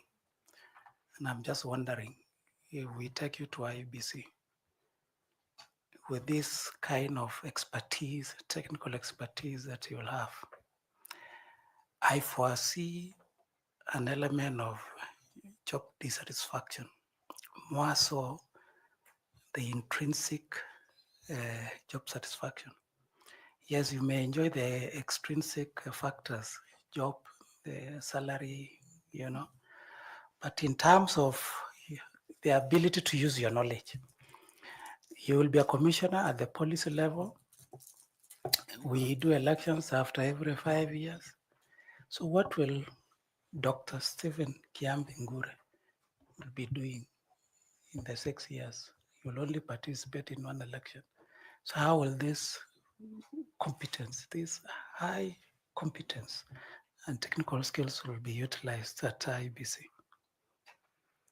Okay, good. And thank you for that question. I think there is nothing more important than doing something like this for the country, serving the country at that level. Make sure that we have good working IBC, and I am part of it if I am there, and offering my technical expertise. You see, development of the policy and the strategies for the IBC should be based on somebody understanding what you are developing. Yeah, at the back of my mind, there should be the practicality of things and looking at how they work. These are people you are developing the policy for and strategies to implement should see actually logic. They should not come and say, oh, this can it really work? So with my expertise, if we are doing these policies and then they work, I'll be very, very, very satisfied that we have developed policies strategies to make this efficient. And with my background, and they can consult me, even technically. I support them. So I'll be very, very, very, very okay and to offer that. And I'll be happy with that. I'll be satisfied that my knowledge, because I think where I've reached now is like now I move from the private sector and I'm producing engineers, and I'm very happy if I see things are working. Like now we had as our engineers winning the Huawei stuff and going to compete with international students. So when we see that, we are satisfied. So if I am in IBC and offer that technical advice from that in the development of the policy and then the implementation supporting the secretariat, I will be more than happy to achieve that. Thank you. And lastly, just before the last general elections in 2022, there was a judgment by the court that IBC should use manual voter register alongside the biometric. And of course, IBC had made their own plans not to use the manual register. So as a commissioner, if considered, how would you align this directive with the Commission's objective of running an efficient and effective elections? Okay, thank you for the question. We can talk about the data integrity. The manual, because and the electronic one, they are just replicas of the same. They should be just one of the same thing. So I think there is issue of this consultation with the stakeholders. We need to have actually, even in technology and all that use, we need the stakeholders on board. They understand what exactly the IEBC is doing. Of course, with there is confidentiality which is signed that we can only go to this limit, but the stakeholders need to be used. So the IEBC, of course, argued that for the first track of the voting, rather than cancelling them, we can check, and we do this in the banks. We use, and we are dealing with money, and we do technology, we do verification on the electronic, and we are good at it. So it's a matter of trusting the technology. The manual register and the other should just be the same thing. And I think I don't find any issue with that. As long as we have the data integrated, that's what I was coming. The authentication, who touches this electronic database, it is something that is supposed to have a very good trail and levels of authentication of who enters, the credentials and all that. So they should be the same thing, manual and that. And, I think IEBC is one who is supposed to facilitate consultation. There should be a liaison committee to do that, the political parties and the stakeholders. So to make people actually comfortable with technology, and, that is it. Thank you, engineer, and I wish you well. Back to you, Chair. Thank you. Everyone starting, please. Thanks so much, Chair. Engineer. Yes, please. I like the way you put it. You produce engineers. Yes. Now, mine is an interesting one. I wanted to ask you that sometimes we just wake up, we find news stories with false and misleading information deliberately created to disinform in social media. Like the one we found the other day that this selection panel has put names forward, which was actually very false. But now I want to ask you as an engineer, do we just find this information and we start discussing, right, left? We find even very senior people believing in that false information. From where you sit, are we able to trace the authors of this false information? Because you are a technical person, are we able to see that it's so and so who sat with his phone and is the actual author? So these are some of the things we are struggling to understand from the people who are calling yourself the engineers with the skills. Or the social media. The actual person who did the script and send it out now to the media. Yes, it's a trackable thing. It can be tracked to the level, and I think we have seen DCI doing it, tracking, and it is you can track the actual originator of this. You see, when we use our mobile phone or a computer, we do have actually a MAC address, and we can trace until we get there to where you are, and then we can associate that. So of course, it will need this AI now to know where did this originate, because the point we start communication MAC address, it is at the basic level. We normally call that the physical level. Then we go up now to the addresses. We use IP in the communication. So it can be done.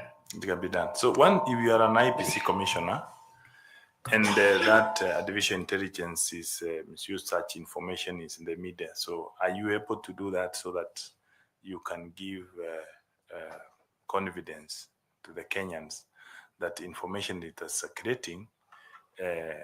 So would you need the authority or DCI for you to do that if you are a commissioner in IEBC? Or what do you propose we can do as a country? Because some of these things is a bit disturbing, because people ask them question, why in the first thing this is happening?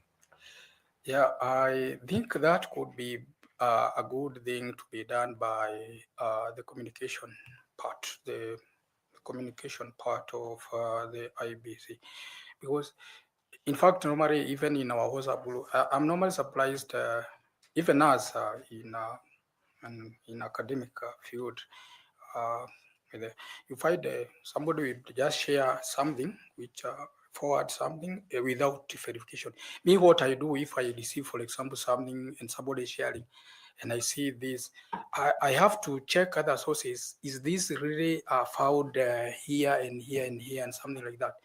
Why should you forward something without verifying? So, and you find this is very irritating. It is all over by all people from all levels, even those who understand, who don't understand. So I think to answer your question, there should be a deliberate communication to get out of this fake, it is deep fake news which is spread. So a very good way of communicating and convincing to do away with that kind. With the moment it comes, like now what you have said, it need to be removed from that. Of course, with some good, and we can show this fake, so fake news. Thanks so much, and I wish you all the best. Thank you. Thank you. I invite Fatuma Saman to ask you some questions. Fatuma, please. Thank you, Chairman.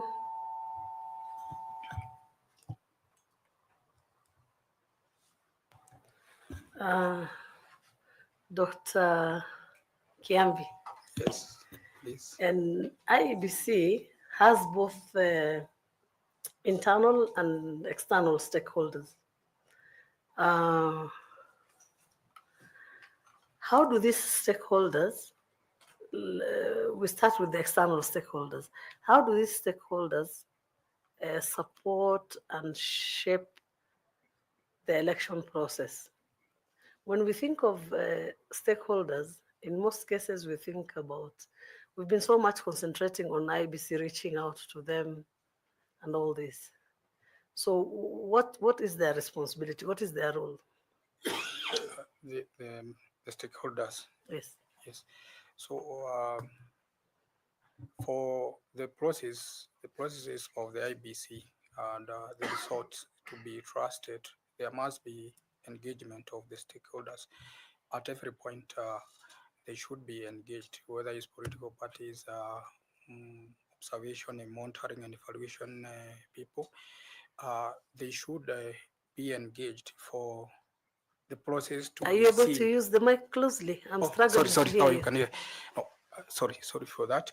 So I'm saying for the trust of the processes that are done by IBC, and including the results, transmission, and announcement, it's good that the IBC engages all the stakeholders, whether it's the parties, political parties involved, the monitoring groups, monitoring evaluation. They need to be engaged continuously. Otherwise, there will be that thing that maybe something is happening we don't know. So IBC, there are also support groups for the IBC, donor fundings and all that. So there is good to engage all of these people, and so that the process is seen to be always transparent to all of them. And that committee of liaison need to be very active, and with every point of the IBC, whether it's piloting, like this transmission of results, they should be involved. The stakeholders should be called, hey, come see, this is how we are going to do it, even in the final one, and you will see, and you can check what the process we have gone through. We have this database, whether we are dealing with the dummy data or something for the testing, and it is done like this. So the moment we have these stakeholders participating at every step of the process, then there will be some transparency and trust in the commission. For these stakeholders to actively engage, what would be their clear roles? For example, let's just speak on voters. What is the role? What is the role of the voters? For the voters, I think we need voter education. So that must be done. And for voters, we need to educate them on how things will be done at, let's say, the polling station, going all the way to, and after you you vote, the next process will be ABCD. We need to explain to them and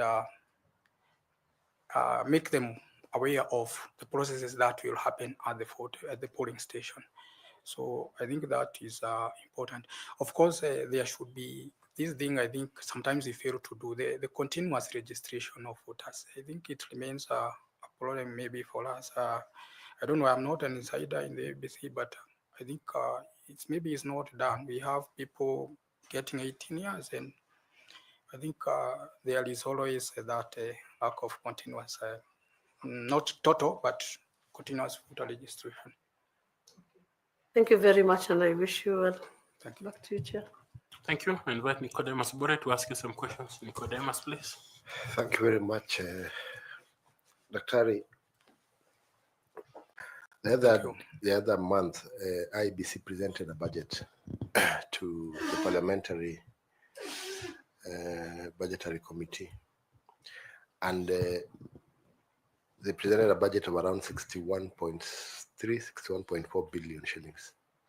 And in the budget, if we break it down, the most expensive is the IT equipment, or the voter equipment, which is more IT.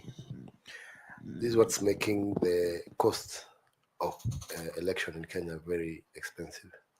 Given a chance as a commissioner, how will you help the commission in reducing the cost of using the IT equipment?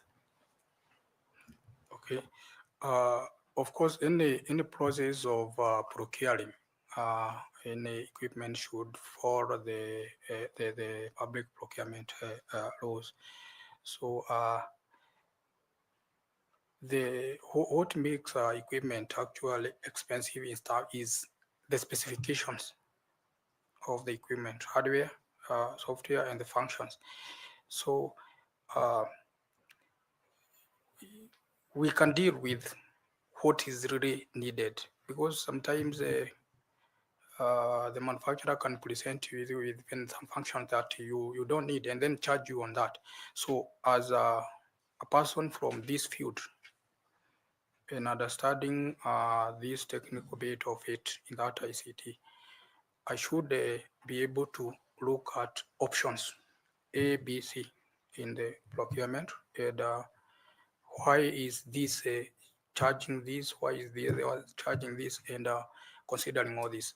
So in that way, I think I can assist in the reduction of the estimates like that.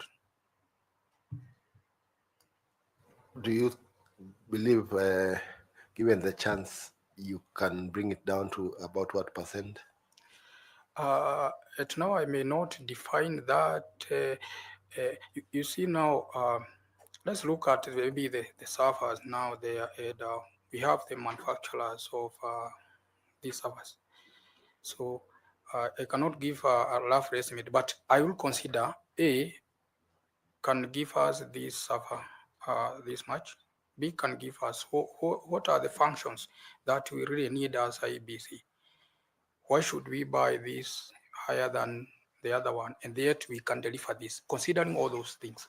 So I'll be able to then advise that it's better to go for A rather than B, and considering what they have presented to us.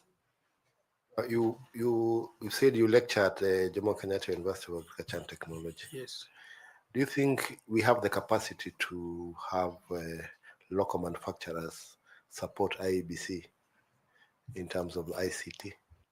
Yeah, actually today, because you see the IEBC, what is there normally is this server and the storage, and the rest is now the network, which is KEMS kit, the kit they are used there, and how they communicate to the server there. So that's not difficult to support that. Of course, for the servers in the production today, now we have local hosts. It is something we can argue local servers hosting of network here, because like if you want you are hosting or hosting of something, you can be told, do you want a server here or server in Germany? So which is like that. Like now we know there's other server instead, it is somewhere else.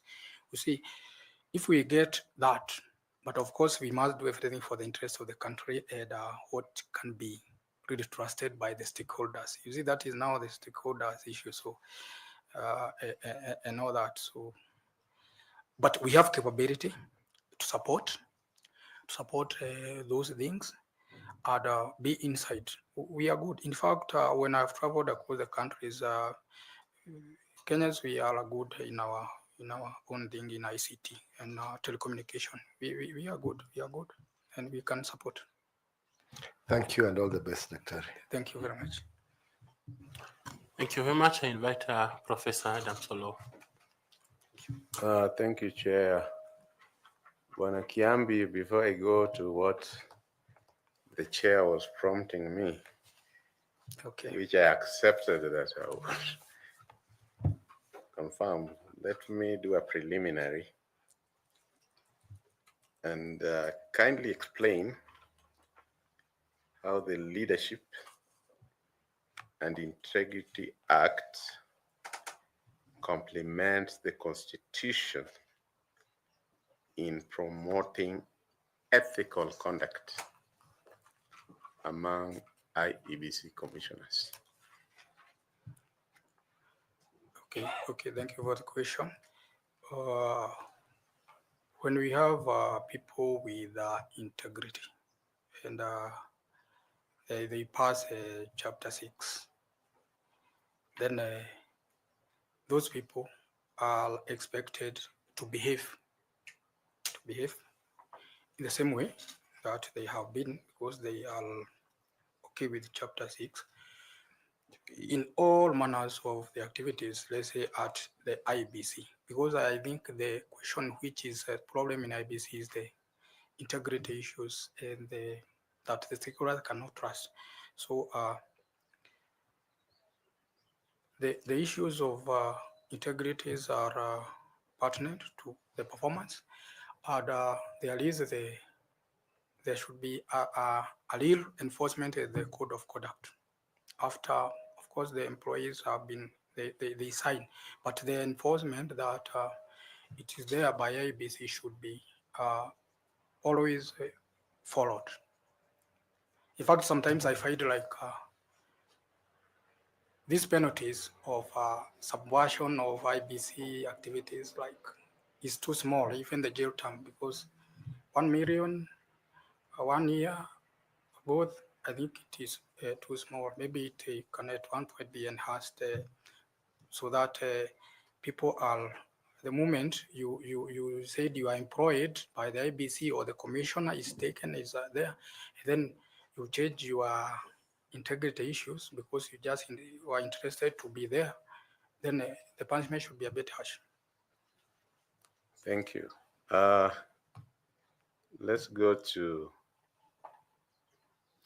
where Ambassador Koki left you.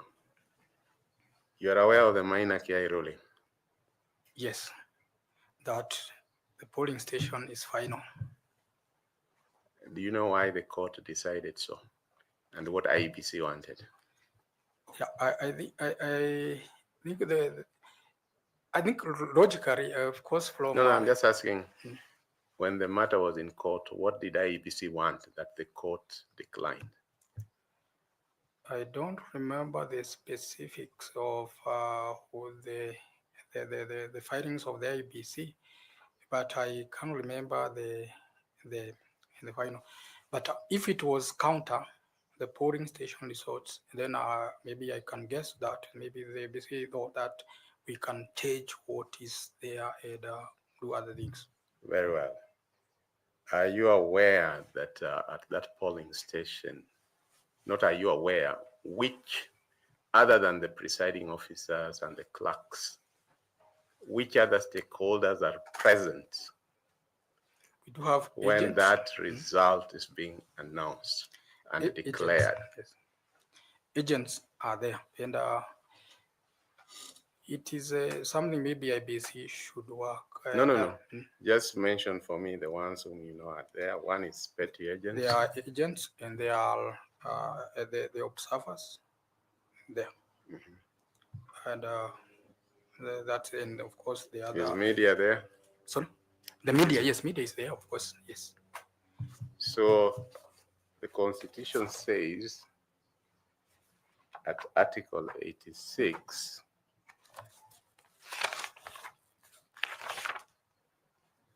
at every election, the IEBC shall ensure that whatever vetting method is used, the system is simple, accurate, verifiable, secure, accountable, and transparent. Verifiable, secure, accountable, and transparent. What has been transmitted to the server at the point that it is at the server, which you say that if you are a commissioner, maybe only people with credentials like you should access, would what had been transmitted in the presence of agents, observers, monitors, media, and based on what IEBC went to court, now be left only to the commissioner of IEBC in terms of accountability, in terms of transparency, in terms of verifiability, in terms of secure? Should it now just be left that what was transmitted in front of all these people and declared at the server, it should just be a commissioner or a secretariat member of IEBC without these other people? Okay, good question and good concern. Now, the server versus the polling station, they should be the same. Whatever is there should be the same there.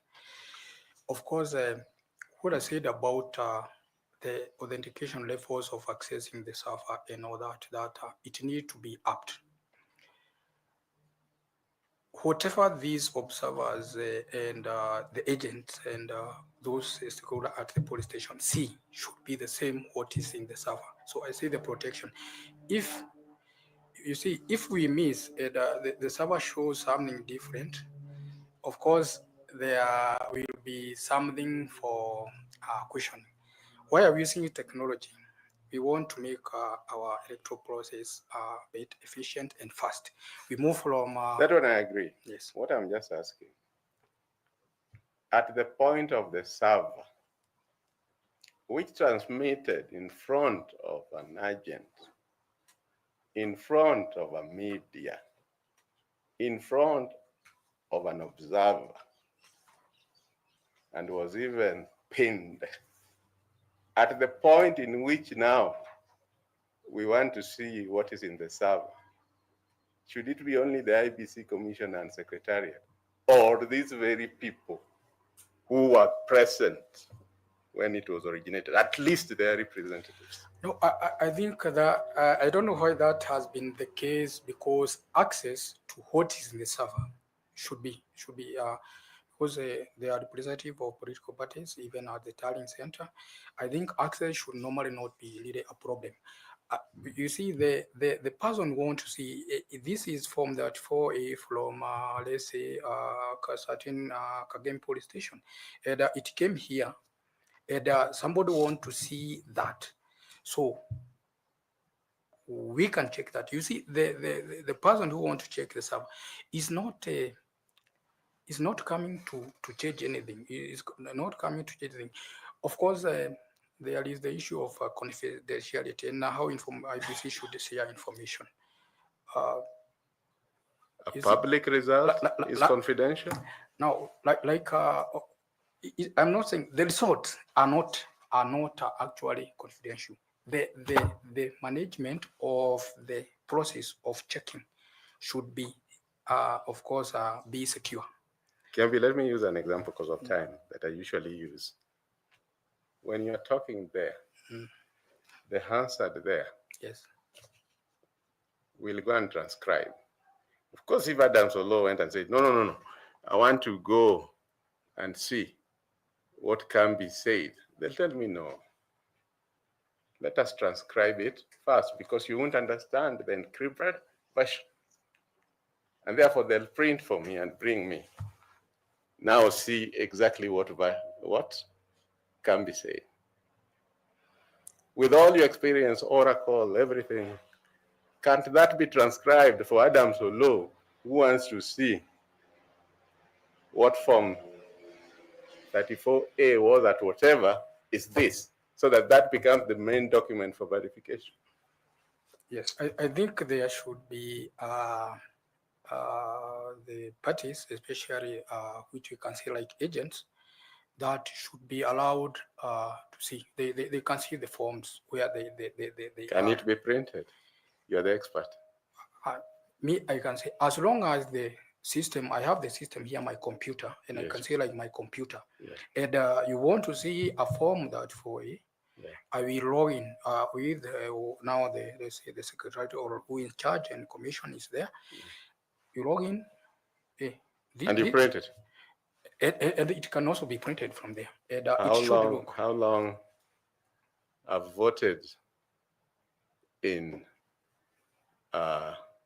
Lamu or voted in Todongonyang minus network failure? How long does it take for after the close at 6? How long does it take to reach the server? That form. Yeah, this is the thing I wanted actually I was talking about. This thing, communication, how long it takes. In fact, like now, if you look at Communication Authority Kenya, it is after or quarterly, it will normally give some statistics about the performance of. Roughly how long? It should. Minus network failures. It should take milliseconds or less than. Seconds. Yes, mil, not seconds. Milliseconds. And therefore, we have 7 days. You can't be sitting there. Shouldn't we just get that printout in a day, so that when the returning officer comes, the one of the server is already there waiting to be verified? I did argue to the bottleneck at the constituency level because that's 34B. Yes. But 34A should be there. Yes, 34A should be there. Thank you. And it should be available, and the trusting of the process of this availability and the transmission process is need to be well communicated and trusted by the stakeholders. So there's no need for the portal. Just print for us 34A. Since it arrived instantly, put it there. I think that the portal purpose normally is for. No. Now just for, because people have questioned it, just for accountability. Just remove the portal, print this 34A which came, let everybody see it. Yeah, that can happen as well. I think as long logistics are in place and administration there. But so the law which is stopping that, if you are commissioner, would you be willing to change it? For the printing? Yes. Yes, myself, I not have a problem with that. Thank you, Chair. Okay. Looks like Professor is happy. Prof, do you have a...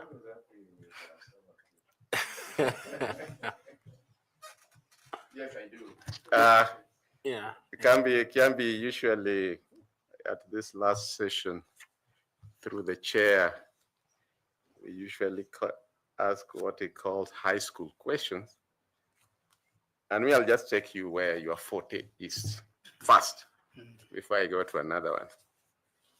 The Kenyan Integrated Election Management System, KIEMS, includes, at least from my little knowledge, candidate registration management, biometric voter registration, electronic voter identification, electronic results transmission. From where you sit, how has IEBC invested over time in those 4 categories? When you look at the investment put in candidate registration, in BVR, in electronic voter identification, vis-a-vis the election results transmission. Yeah, I think in terms of the three, the first three, the voter identification and card dates and all that, that is at the, you can say at the local level. I think there has been maybe issues of the transmission, and which I said need to be looked at. For this scheme, it operates on a mobile network. It's just another like a phone with some other functionalities. So I'm saying there are these things of network failures, because that is what, whether deliberate or not, I cannot say, but is what has been the issue, that somebody, the results were done, Turing was done, but we still don't have anything received electronically. So I think that is something needs to be improved. And I talked about the redundancy, the network redundancy. And we can look now at availability of other, not only this mobile network, we can look at the satellite, because as long as we have encryption from the kit there, what now needs is just the configuration of the RI4 of the network we are using. So how they are connected to the server there. That's what we need. That's what I called about the socket. For example, we can trace where will the entry come in into the server. Which port is it going to use? So those things. Thank you. My last question. Name 2 major rivers in Africa besides the Nile. Okay, that's a good question. History, I was not very good in history. And geography, geography was good. It's geography. Yes, that's geography. Yes. Yes. In fact, I had a name, I know, so I did good. There is a Sabesi River, and of course, you said in Africa. In Africa. Yes. We also have rivers in Kenya. We have Tana River. Yes, I've named 2. Okay, thank you. Thank you. Wow, thank you very much.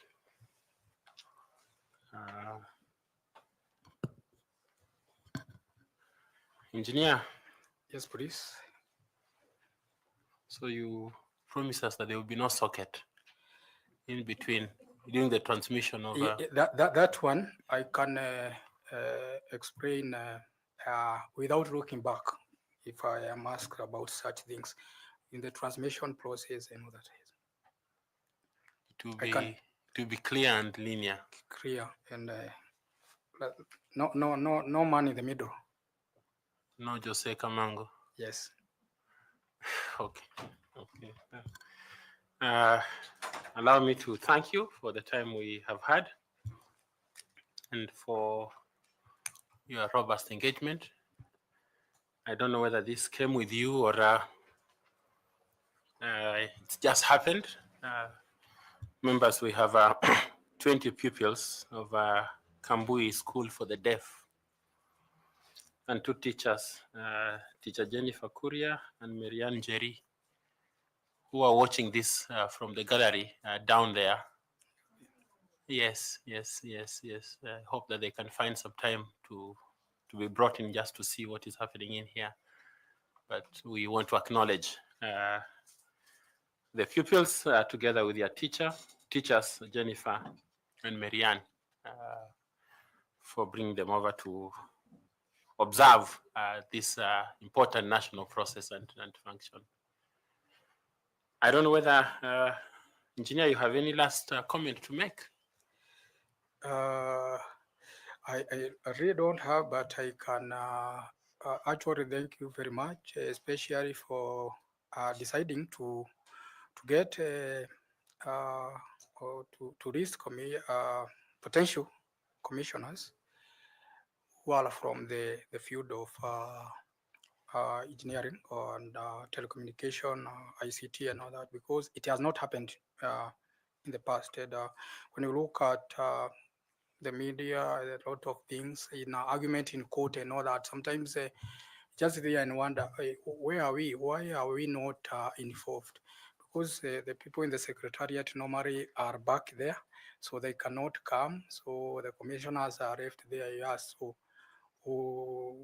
like these questions of the servers, transmission, and all that, and no one can eat. And yet, one of the functions of the IBC is to use appropriate technology and approaches to make it more efficient. So I just thank you for involving people like us and listing us to come for the interview. Thank you very much. Thank you very much. Appreciated, even for your comment. We wish you well. You find somebody at the door who has your documents. Okay, thank you. The pen and the notebook are yours. Okay, thank you very much. Thank you. Okay, good. Blessings to you. Okay.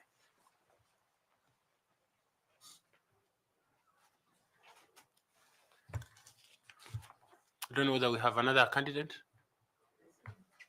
Eh? No, I don't think they came with him. It's just a coincidence. Yes, yes, yes. Yeah, yeah. Yes, yes. We would request that they stay for lunch, and yeah, thank you.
Sylvia Danu.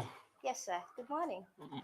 Good afternoon, Good afternoon. actually. Sorry. Welcome, please. Please Thank you, sir. Have Thank a you. seat. Have a seat. Thank you, sir. Yeah.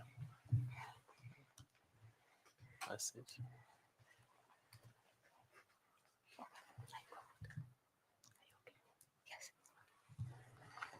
You do have a pen and a notebook there for you to use. My name is Nelson Makanda, and I'm the chair of the selection panel. Allow me to thank you for taking interest in the position we advertised for member of the IEBC, and to congratulate you for being shortlisted for the same. And for that reason, you're here. And I note that you have interested parties who are watching, and some refuse to watch from home. So they are inside here. So we appreciate their presence. Madam Linda, do you want to introduce yourself? Sure, Chairman. Thank you so much. Good afternoon, Madam. Good afternoon to you too. My name is Linda Kiome. I serve this panel as the vice chair. I want to take this opportunity to welcome you for your interview session. Karibu sana. Thank you very much. You're welcome. And I want to ask members, the teachers down there are signing and translating for the children to be able to follow the proceedings. So you can use Kenyan accent, members of the panel.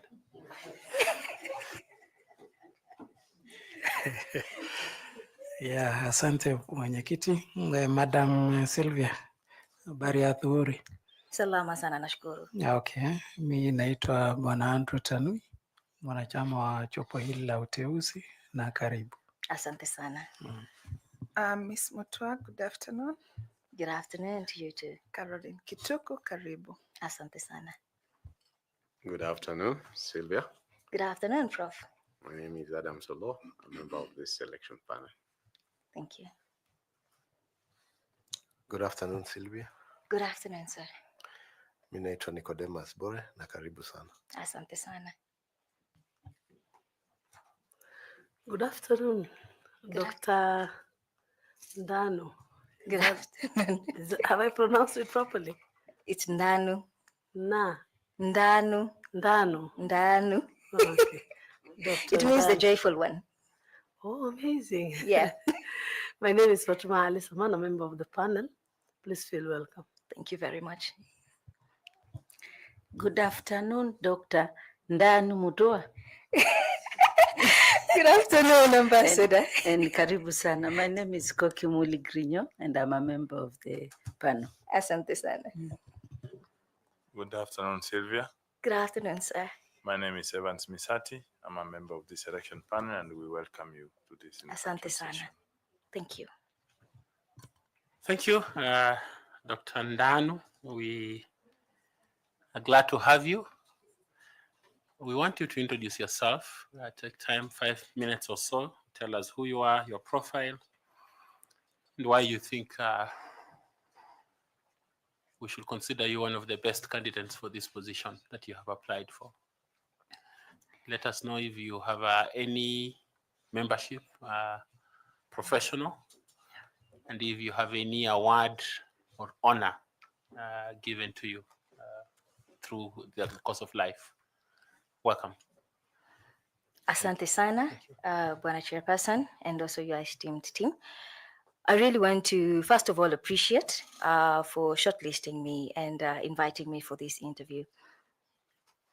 I don't take it for granted, and I really, really want to say asante sana, and I'm humbled, and I feel honored to be here to be able to articulate myself in regard to the role that is in front of us.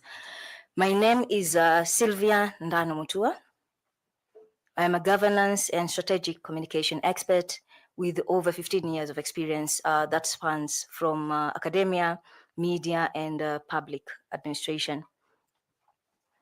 I am where strategy meets integrity, blending in governance, communication, and compliance to deliver impact.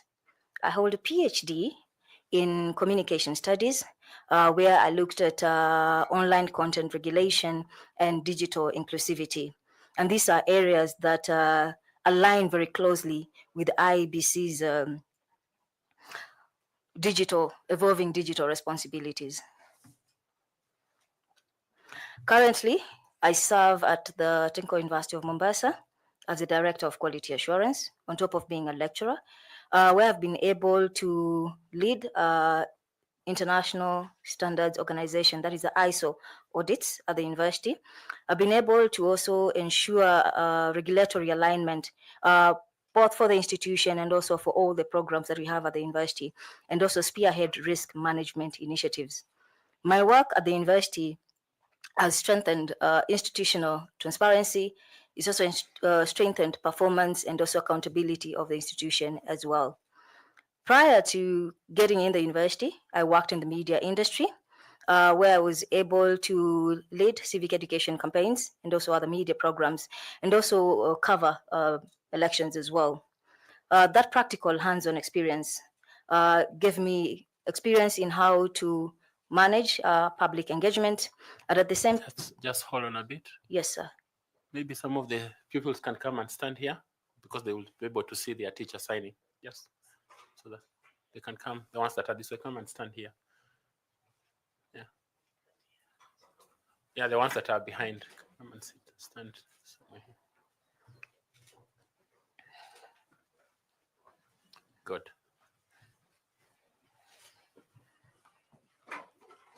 Good. And then she can stand at a vantage point to be able to sign. Okay, thank you. Excellent.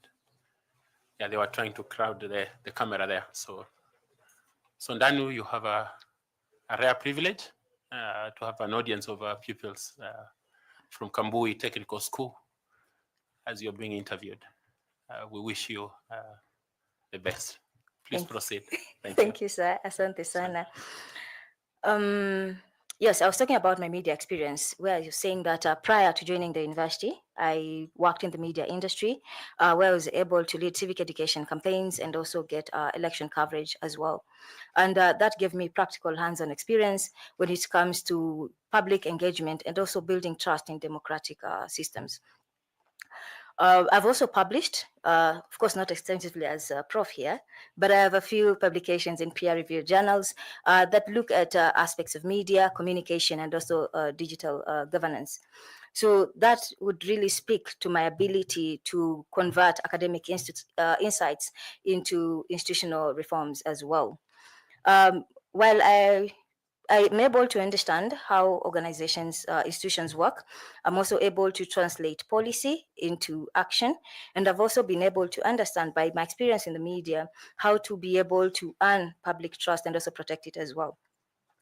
While I'm not a lawyer by profession, but I've deeply worked with legal and regulatory frameworks at the university in making sure that we enhance compliance in high-stakes environment. I've been able to lead change in the areas and the spheres where I've been. I've been able to ensure compliance as well, and I've been also able to lead performance in institutions. Thank you, sir. Thank you very much. I want to invite Linda to ask you some questions. Linda, please.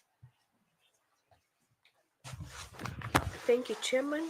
Now, Daktari, I admire your experience and your academic expertise that you have displayed to us here this afternoon.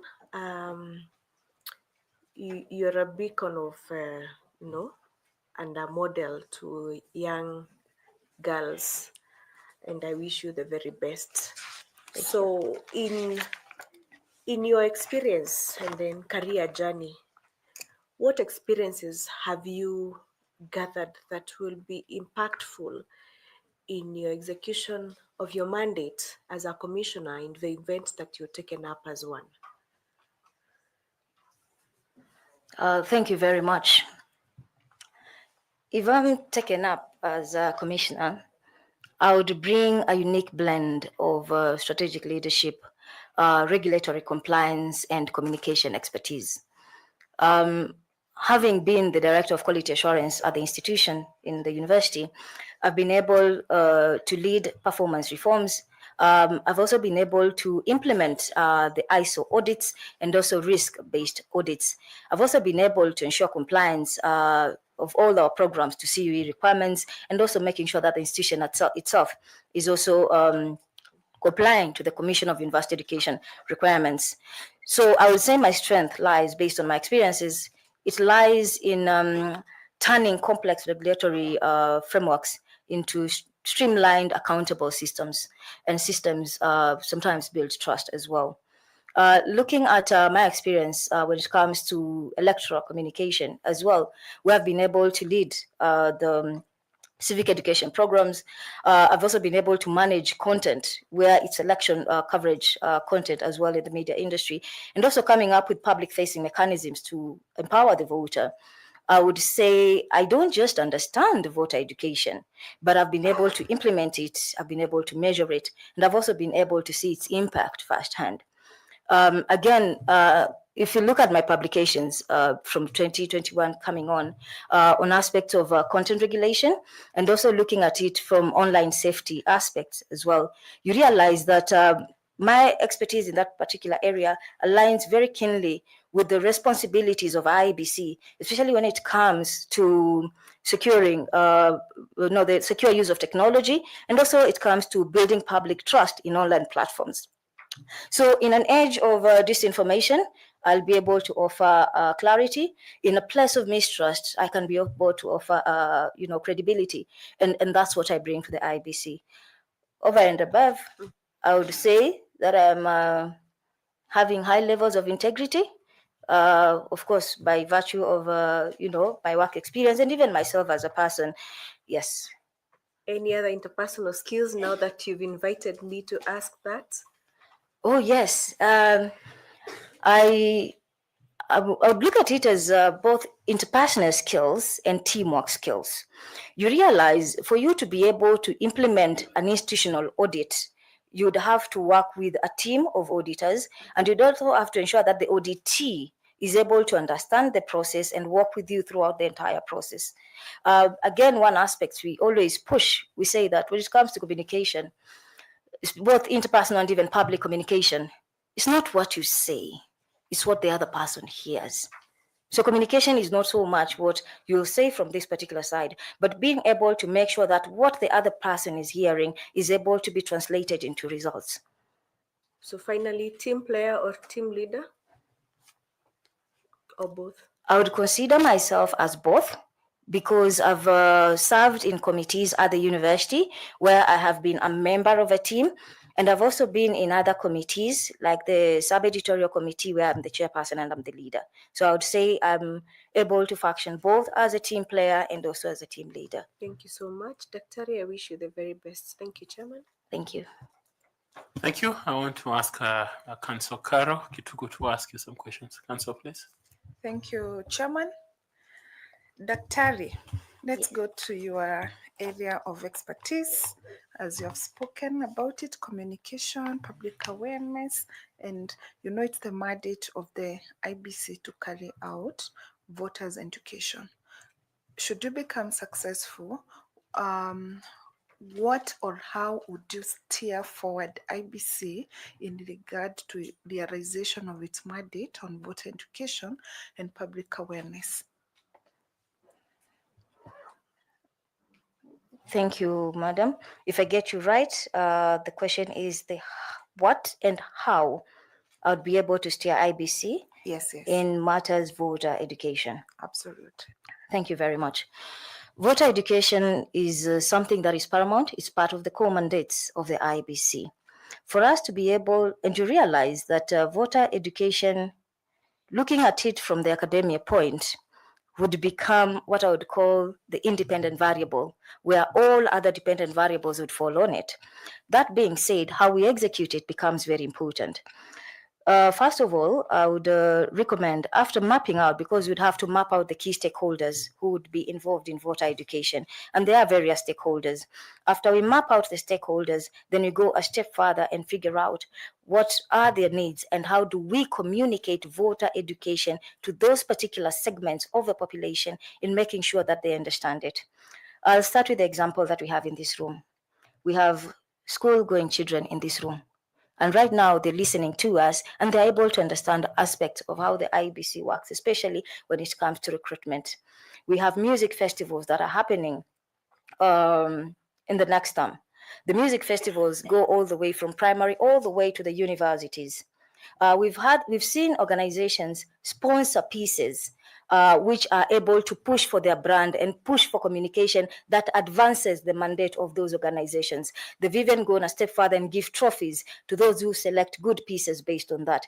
That's one way we can be able to inculcate voter education, not just a few months as we're waiting or a few years as we wait for the elections, but from its infancy, through that. We can also have, I'm looking at clubs, election clubs, okay?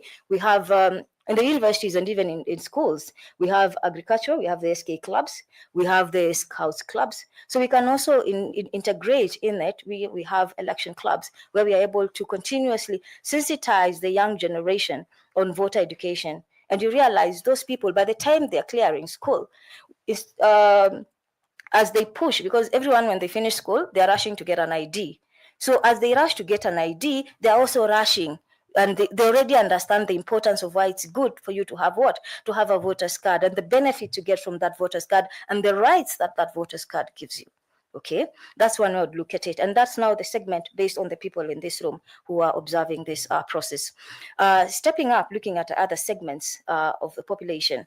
With the young people, we have social media channels, all right? Imagine if we had a TikTok account where we could be able to have information about voting, the importance of voter education put in that particular platform. And people could be able, because TikTok has a live session, and we could have live sessions where we have members of the secretariat even answering questions when people are asking, how is this supposed to be done? Why should I do this? Why is it important for me to do this? All right. Those aspects would really be able to integrate. So my strategy would be, yes, let's map out who are our key stakeholders and then figure out the channels of communication that we can be able to use to pass that particular message. Again, I would not wait for 2-3 years down the election, but I'd look at voter education as a continuous process that happens all the time. Thank you. Thank you very much. I wish you well, and thank you, Chairman. Thank you. I want to ask Dr. Koki Muli to also ask a question, please. Ambassador. Thank you very much, Chair. Dr. Andan Mutua. Yes. I would like to stay with the same subject area, but within the electoral cycle. And just to what you told us that your intentions to enhance trust and confidence in the IEBC, we know that is an area that has a lot of gaps. And therefore, I would like to ask you to tell the panel and also those who are watching you, what strategies you can put in place to enhance transparency and accountability in the electoral process? To enhance transparency and accountability in the electoral process using the entire electoral cycle. Thank you very much. Just mention the strategies. You can just list them. Okay, thank you.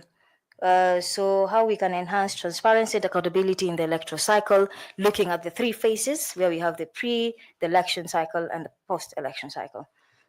Thank you very much.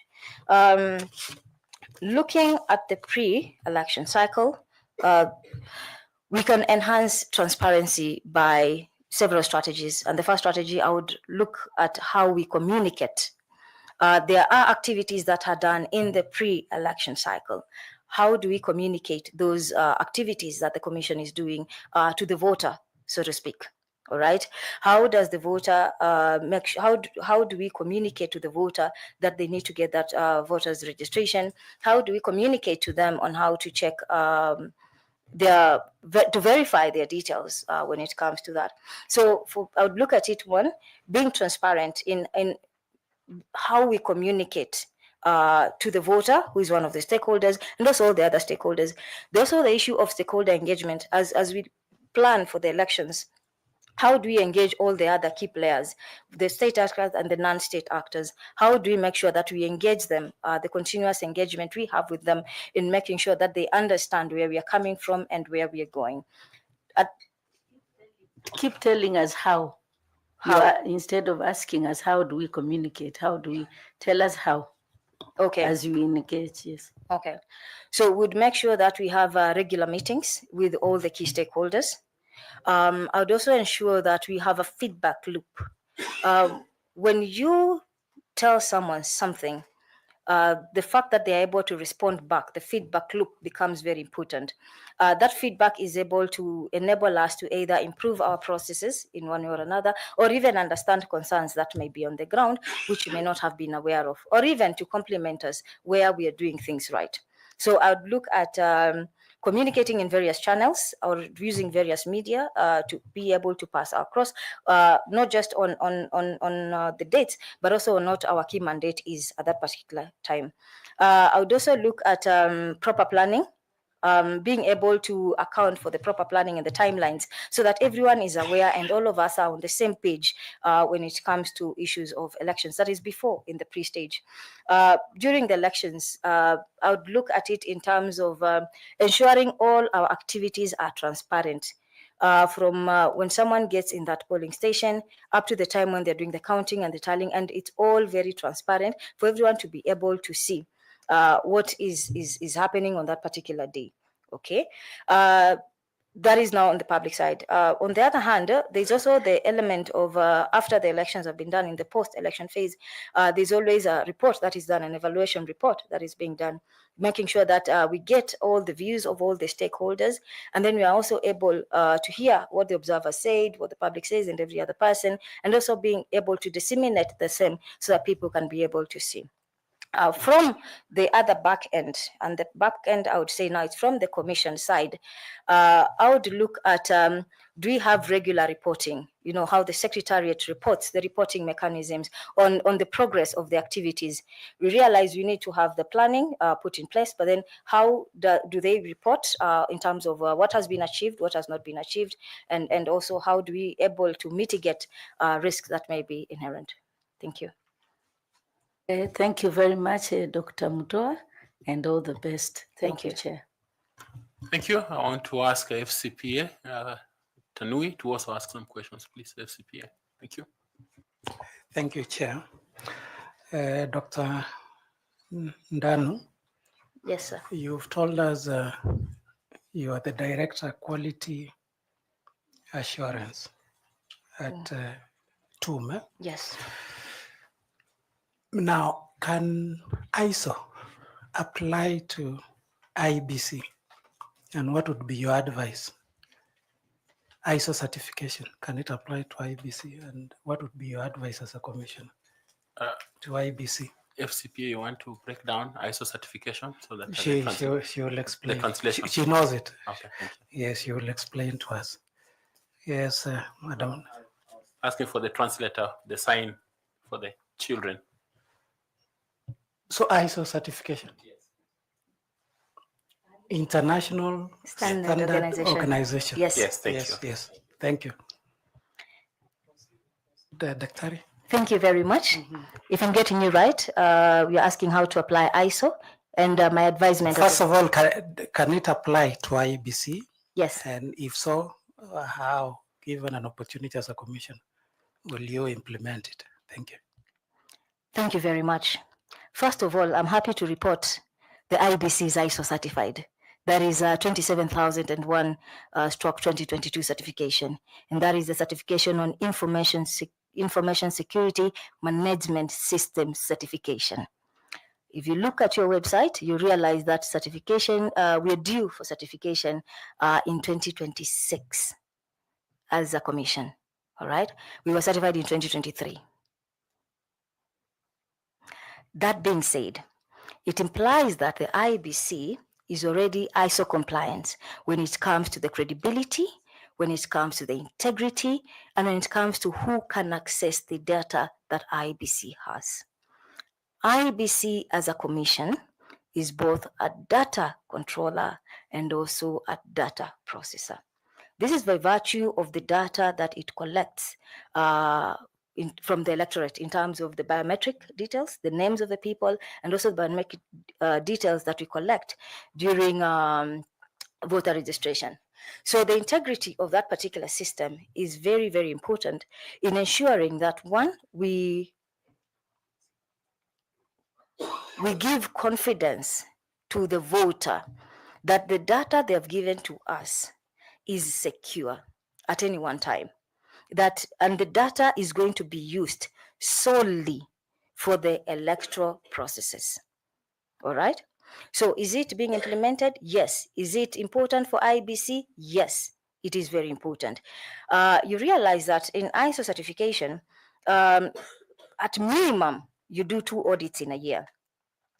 You can audit depending on the approach IBC might have taken. It could have taken the assets approach, where you're looking at information assets, or it could have taken the process approach. That I'm not familiar with which approach they've taken. But if we look at it from the assets approach, then it means that they have to ensure at any one time, and the assets are not just the hardware and software. You realize even the information, the materials you're having, the documents also form as assets as well, because there is information in those documentation, especially the filled forms. So the issue would be to ensure that at any one time, our documentation is accurate, that the integrity of the information in any document in IEBC is secure, okay, in being used for the purpose that is supposed to be used. Thank you. And you did mention post-election cycle, and in the post-election evaluation report for 2022, voter turnout was rated at 64.77%. And it is attributed in that report to distrust in IEBC. Given an opportunity as a commissioner, what governance interventions would you put in place to rebuild public confidence ahead of the next election? How to rebuild public confidence ahead of 2027? Yes. Thank you very much. One way in which we are already rebuilding public trust in IEBC is through this process we are doing. The transparency of the interviews are already making the voter in Kenya confident that the persons who are going to be commissioners have gone through thorough vetting, because they are able to see this from where they are watching from. The live broadcast is one way of ensuring that. And that transparency is very well there. You realize that as much as the IEBC is an independent commission, okay, but it also has reporting mechanisms where it's able to report on its finances, as well as ways of being accountable. Because one thing is, in a place where we are not accountable, especially when you're using public funds, then definitely the mistrust is going to, accelerate among the public. So being able, the accounting mechanisms we have at IEBC, where our reports go to the OAG, and whereby we also take the annual reports out to Parliament, and that builds a bit in terms of how accountable is this particular institution moving forward, right? Another way of building that trust, like I said, is communicating. How do we communicate? If you look at the same report, you realize that it mentioned the IEBC as having a conservative and limited communication policy. All right, and because communication was not able to, they were not able to communicate efficiently or as expected. Because there's anytime you're dealing with stakeholders, you realize that the stakeholders also have their own expectations. Okay, so how the commission is able to meet those expectations of the stakeholders in compliance with the law, and also ensuring that we follow the constitution, but how we are able to communicate the same to them becomes very, very important. Another way I would build as part of ensuring transparency is have people monitor the social media platforms. You realize in our social media platforms, there are so many themes that come up every single day, because every person can be a content creator, every person can be a content disseminator. So having a team that monitors what is being shared on social media, what are the major themes, what are the narratives, and where are these coming from? That would enable us to not just be reactive, but to be able to correct fake news that would come in relation to IEBC as a commission, and to be able to even give accurate and clarify issues that may be raised on those platforms as well. Thank you, Ndanu, and wish you well. Thank you, sir. Chair. Thank you. We now ask Evans Misati to ask some questions. Evans, please. Thanks so much, Chair. Sylvia, I want to ask you a question related to the role of IEBC. Article 88 4G gives the role of IEBC as voter education as one of the roles that IEBC has to do. But more often than not, you hear people talking about voter education and civic education as very important. Please tell the panel, the public and the people watching, the distinct difference between civic education and voter education. Thank you very much. The distinction between voter education and civic education. In my understanding, voter education would include information to the voter on what are their rights when it comes to voting, who is eligible to be a voter, what is the process of voting, and why is it important as well. But when you're looking at civic education, it could go a step further and looking also at national values, looking at aspects of patriotism of the country. Yes, looking at aspects of also patriotism in the country. Yes. That's good. So given an opportunity and you are an IEBC commissioner, how would you enhance civic education to ensure that Kenyans are aware about misinformation and disinformation? Given that you have, in your introduction, you mentioned that online content creation is one of the things that you did. And being aware that content creation, the online one, that's where we find a lot of problems, because some of the Gen Zs are doing content creation just for purposes of creating income.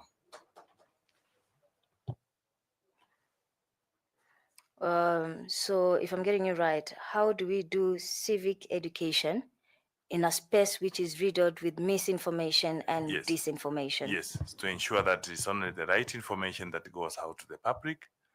And when there's misinformation, how would you handle it? Yes. Yes. Thank you very much. The social media platforms are very unique. There are several across, but they're very unique in terms of their architecture. You find that, for example, the platforms which will only accept 160 words, the platforms which will take both audiovisual content to limited time and that. But as a commission, one way would ensure civic education is have a channel for the commission, whereby if anyone wants to find any information on anything, on any aspect of the commission, they know. If there's a particular Facebook page, there's that. If it's a TikTok page, if it's an Instagram page, if it's even a YouTube channel. And that's one thing I was wondering, why we don't have a YouTube channel just for the commission, so that anyone sourcing for information, because one thing you realize with social media platforms, there's an aspect of retweeting, there's an aspect of resharing that particular information. So someone just picks it from your page and shares it as well. So when we don't have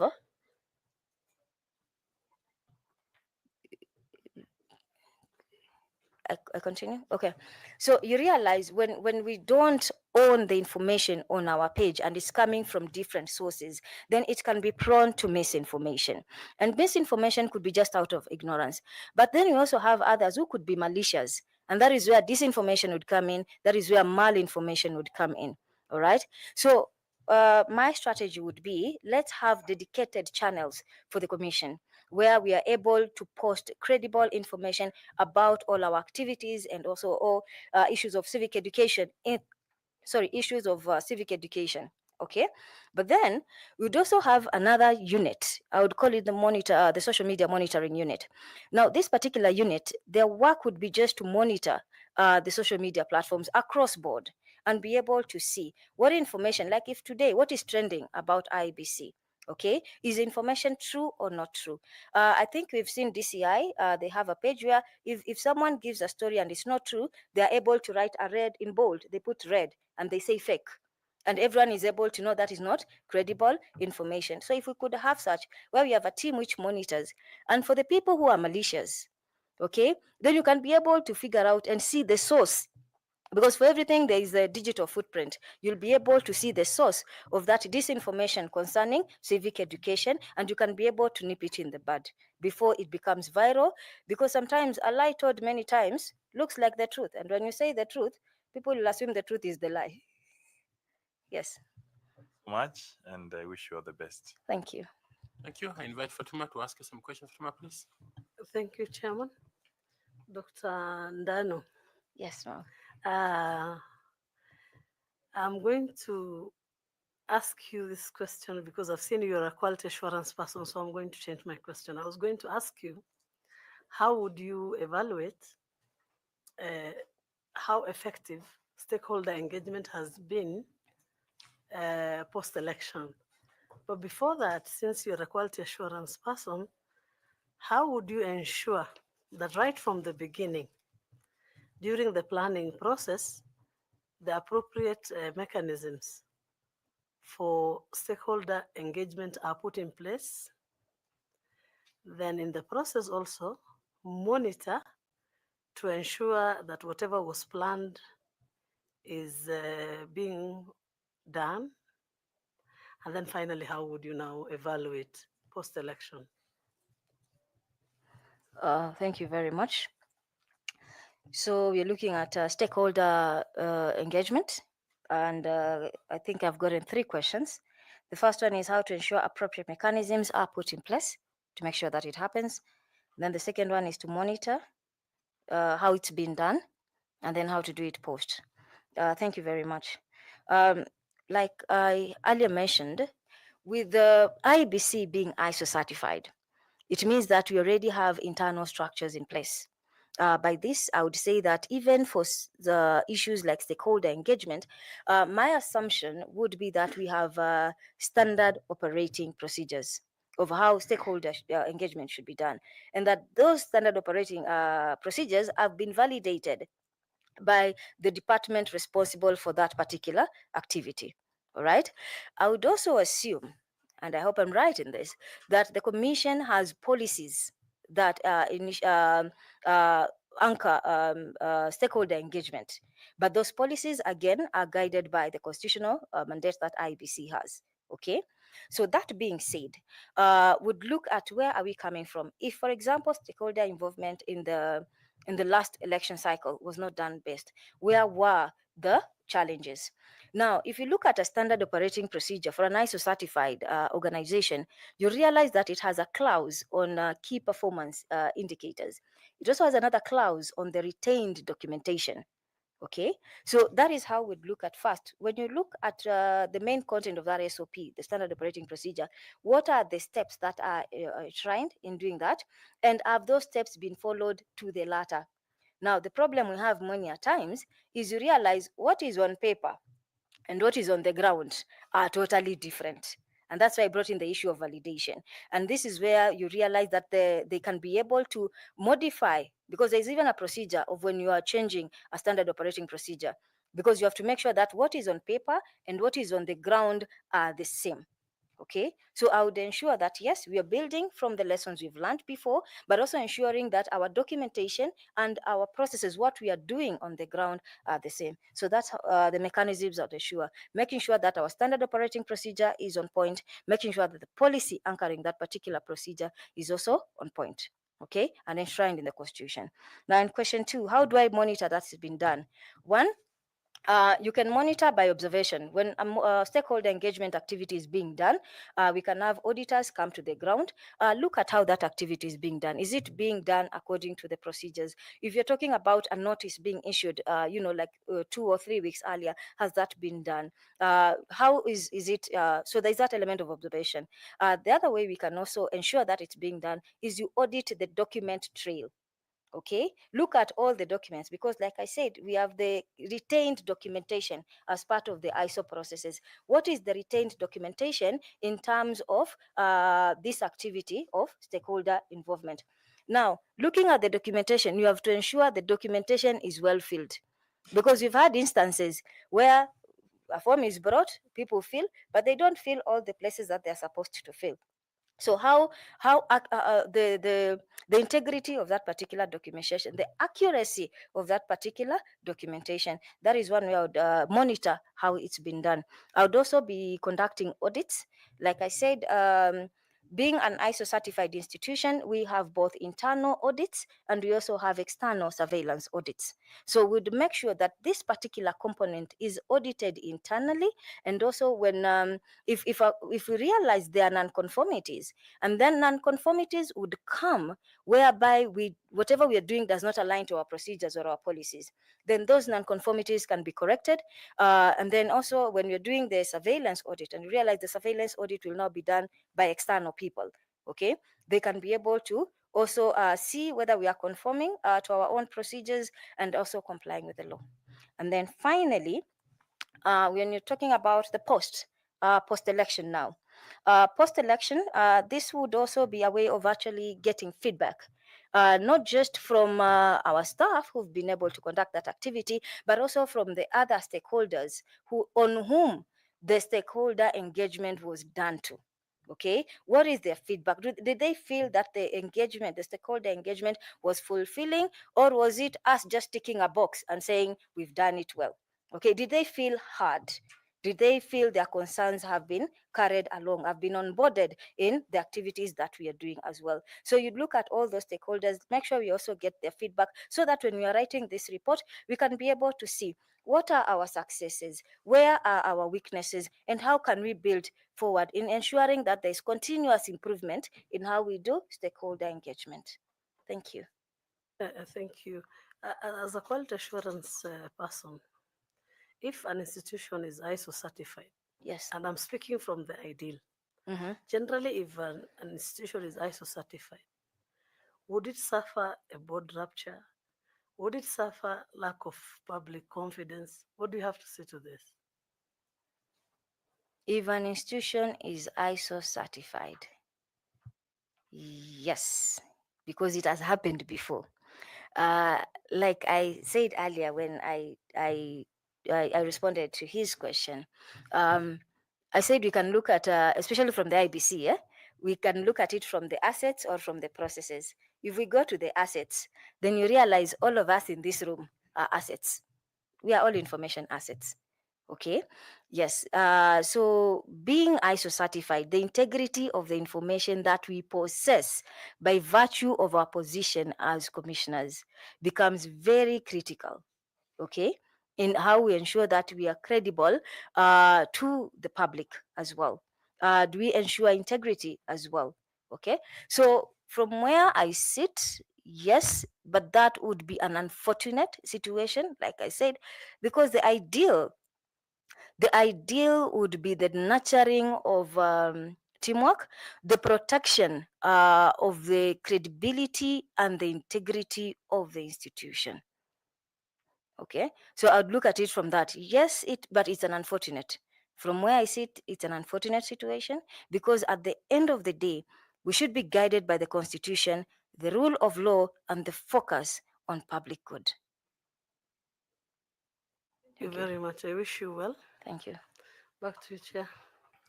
Thank you. I want to invite Nicodemus to ask you some questions. Nicodemus, please. Thank you very much. First of all, is to commend you on your eloquence and the command of good English. Thank you. Now, when laws like the Leadership and Integrity Act talk about promoting public confidence, from a leadership standpoint, how do you see that being earned, not just stated? If you get a chance to lead maybe the communication committee in IEBC. Please come up again. I I'm saying, yes, yes. You know the laws on leadership and integrity. Yes. They talk about promoting public confidence. Yes. And in one of your discussions, you said that IBC lacks public trust, and that means also public confidence. Correct, correct. So from a leadership standpoint, how do you see that being earned, not just stated? Thank you very much. Public trust and public confidence, how it can be earned, grounding it on the Leadership and Integrity Act. Good. First of all, I would look at ourselves as commissioners. We are leaders, so to speak, and how we carry ourselves matters very much. How we handle ourselves is very critical. How we conduct our business should be beyond reproach. All right.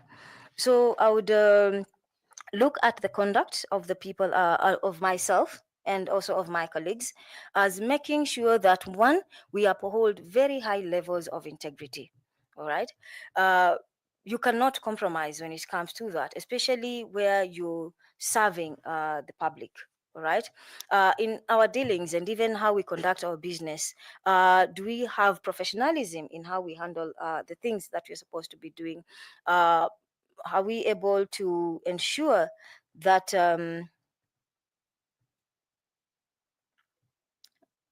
we carry ourselves in an ethical conduct? You know, as sometimes it's unfortunate where you see leaders behaving in a not so leadership way, especially on these platforms. Okay, so I'd look at it in terms of how do we handle ourselves as leaders?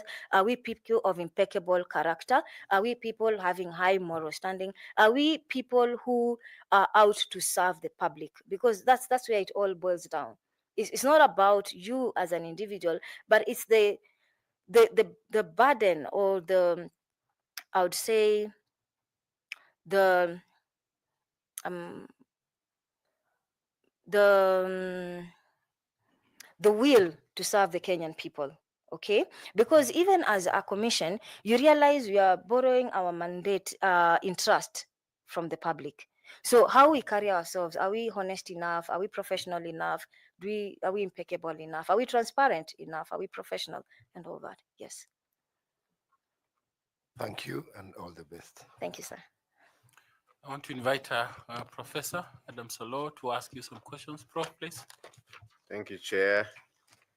At the risk of my fellow panelists, Bore, feeling that I'm imitating him, let me also congratulate you on your mastery and fulfillment of what you have graduated in. Thank you, sir. But let's go back to business. Hypothetical. Sylvia Ndanu is a commissioner. Of course, you know that there are no commissioners. So I am. So you are there with other commissioners. Yes. And the first task that you have on your desk is to come up with a strategic vision on how to improve electoral preparedness in towards 2027. What would be the starting step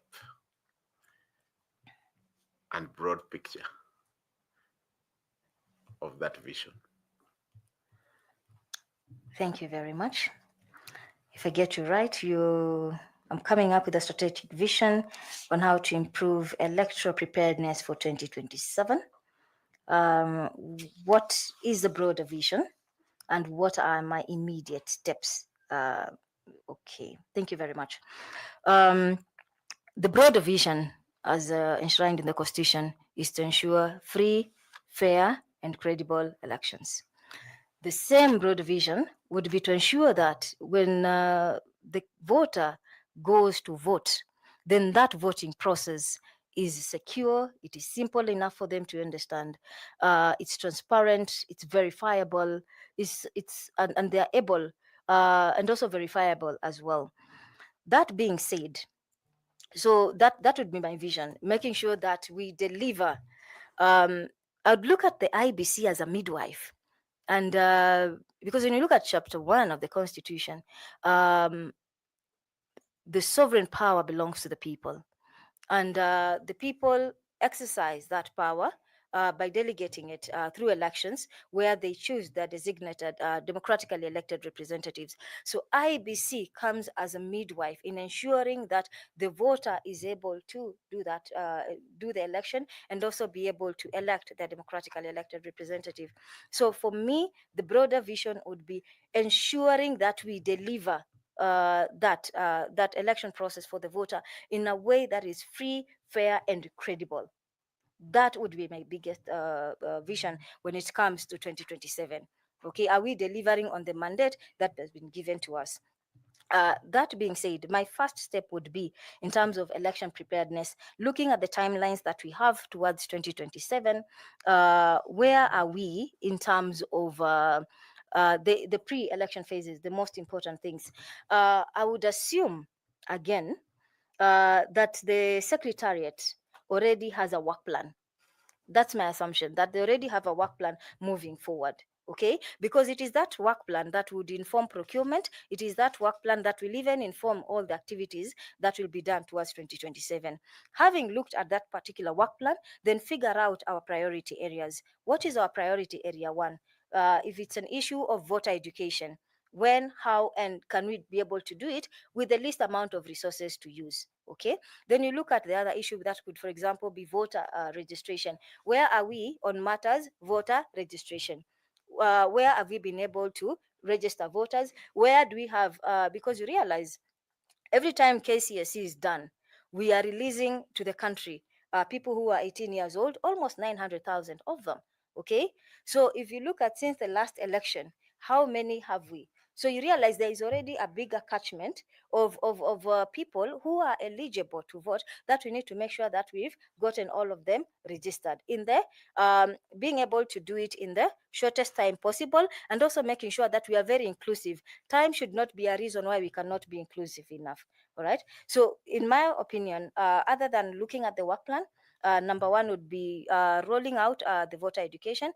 Some of these, I say, they are low-hanging fruits. There are things where you can be able to do without investing a lot of resources in them, especially matters of voter education. If we choose having our official pages, I'm assuming at IBC, again, there's a corporate communication department. Some of these things can be channeled through that department. And then again, the other issue is... Seconds. I have already seen the one.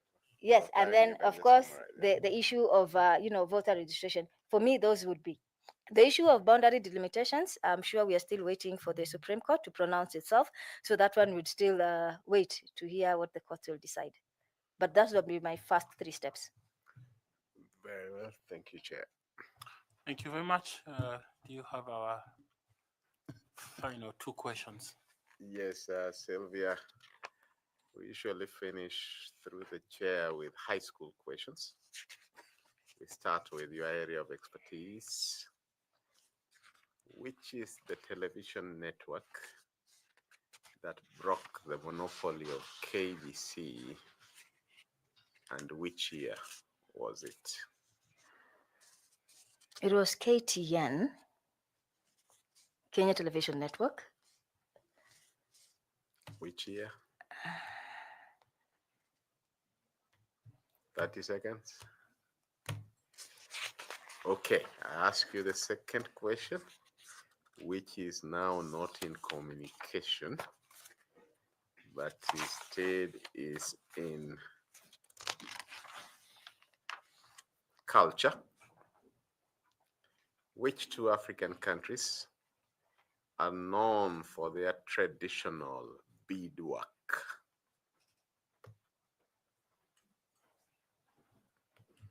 In other words, when you go to different countries, that beadwork is like a souvenir that...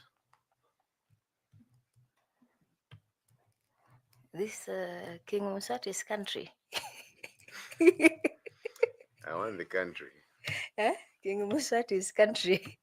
They have intricate beadwork. The second one? But I would need the country, but go ahead. The second one? There's King Musati's country, and then the second one I would Ghana. Which is the most obvious one? that you should even think of before you go elsewhere? Kenya. Which community?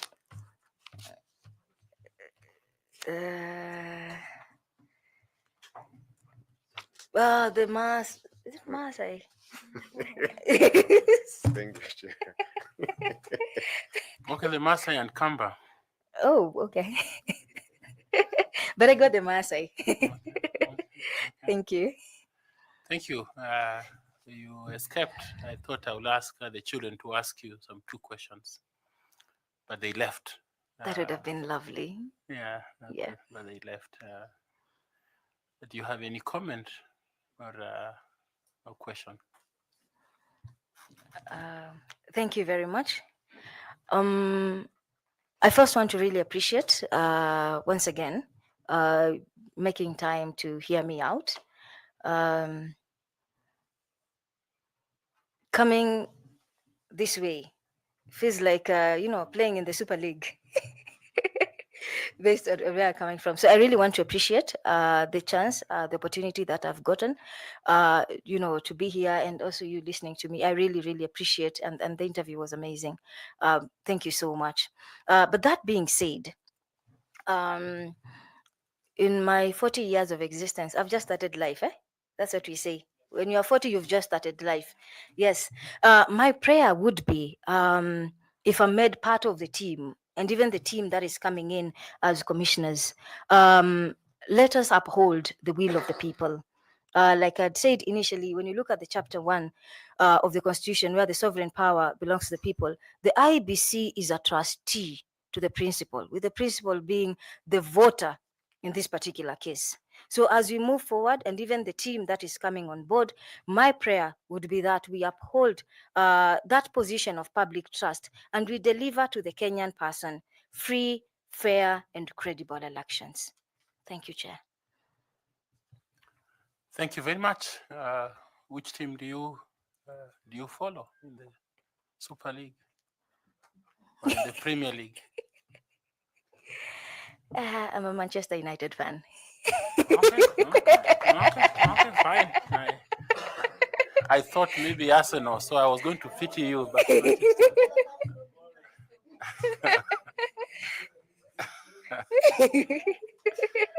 okay. Thank you very much. We appreciated our time together. Thank you. Yeah, we wish you well. And, thank you.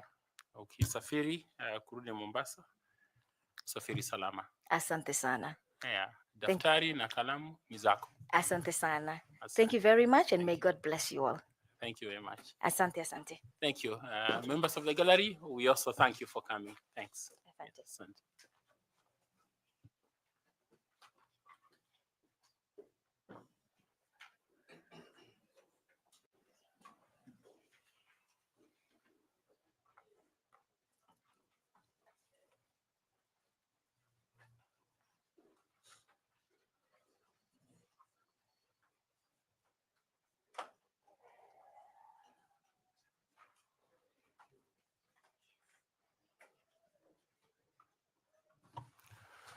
Okay, members of the media, thank you very much. We'll be back at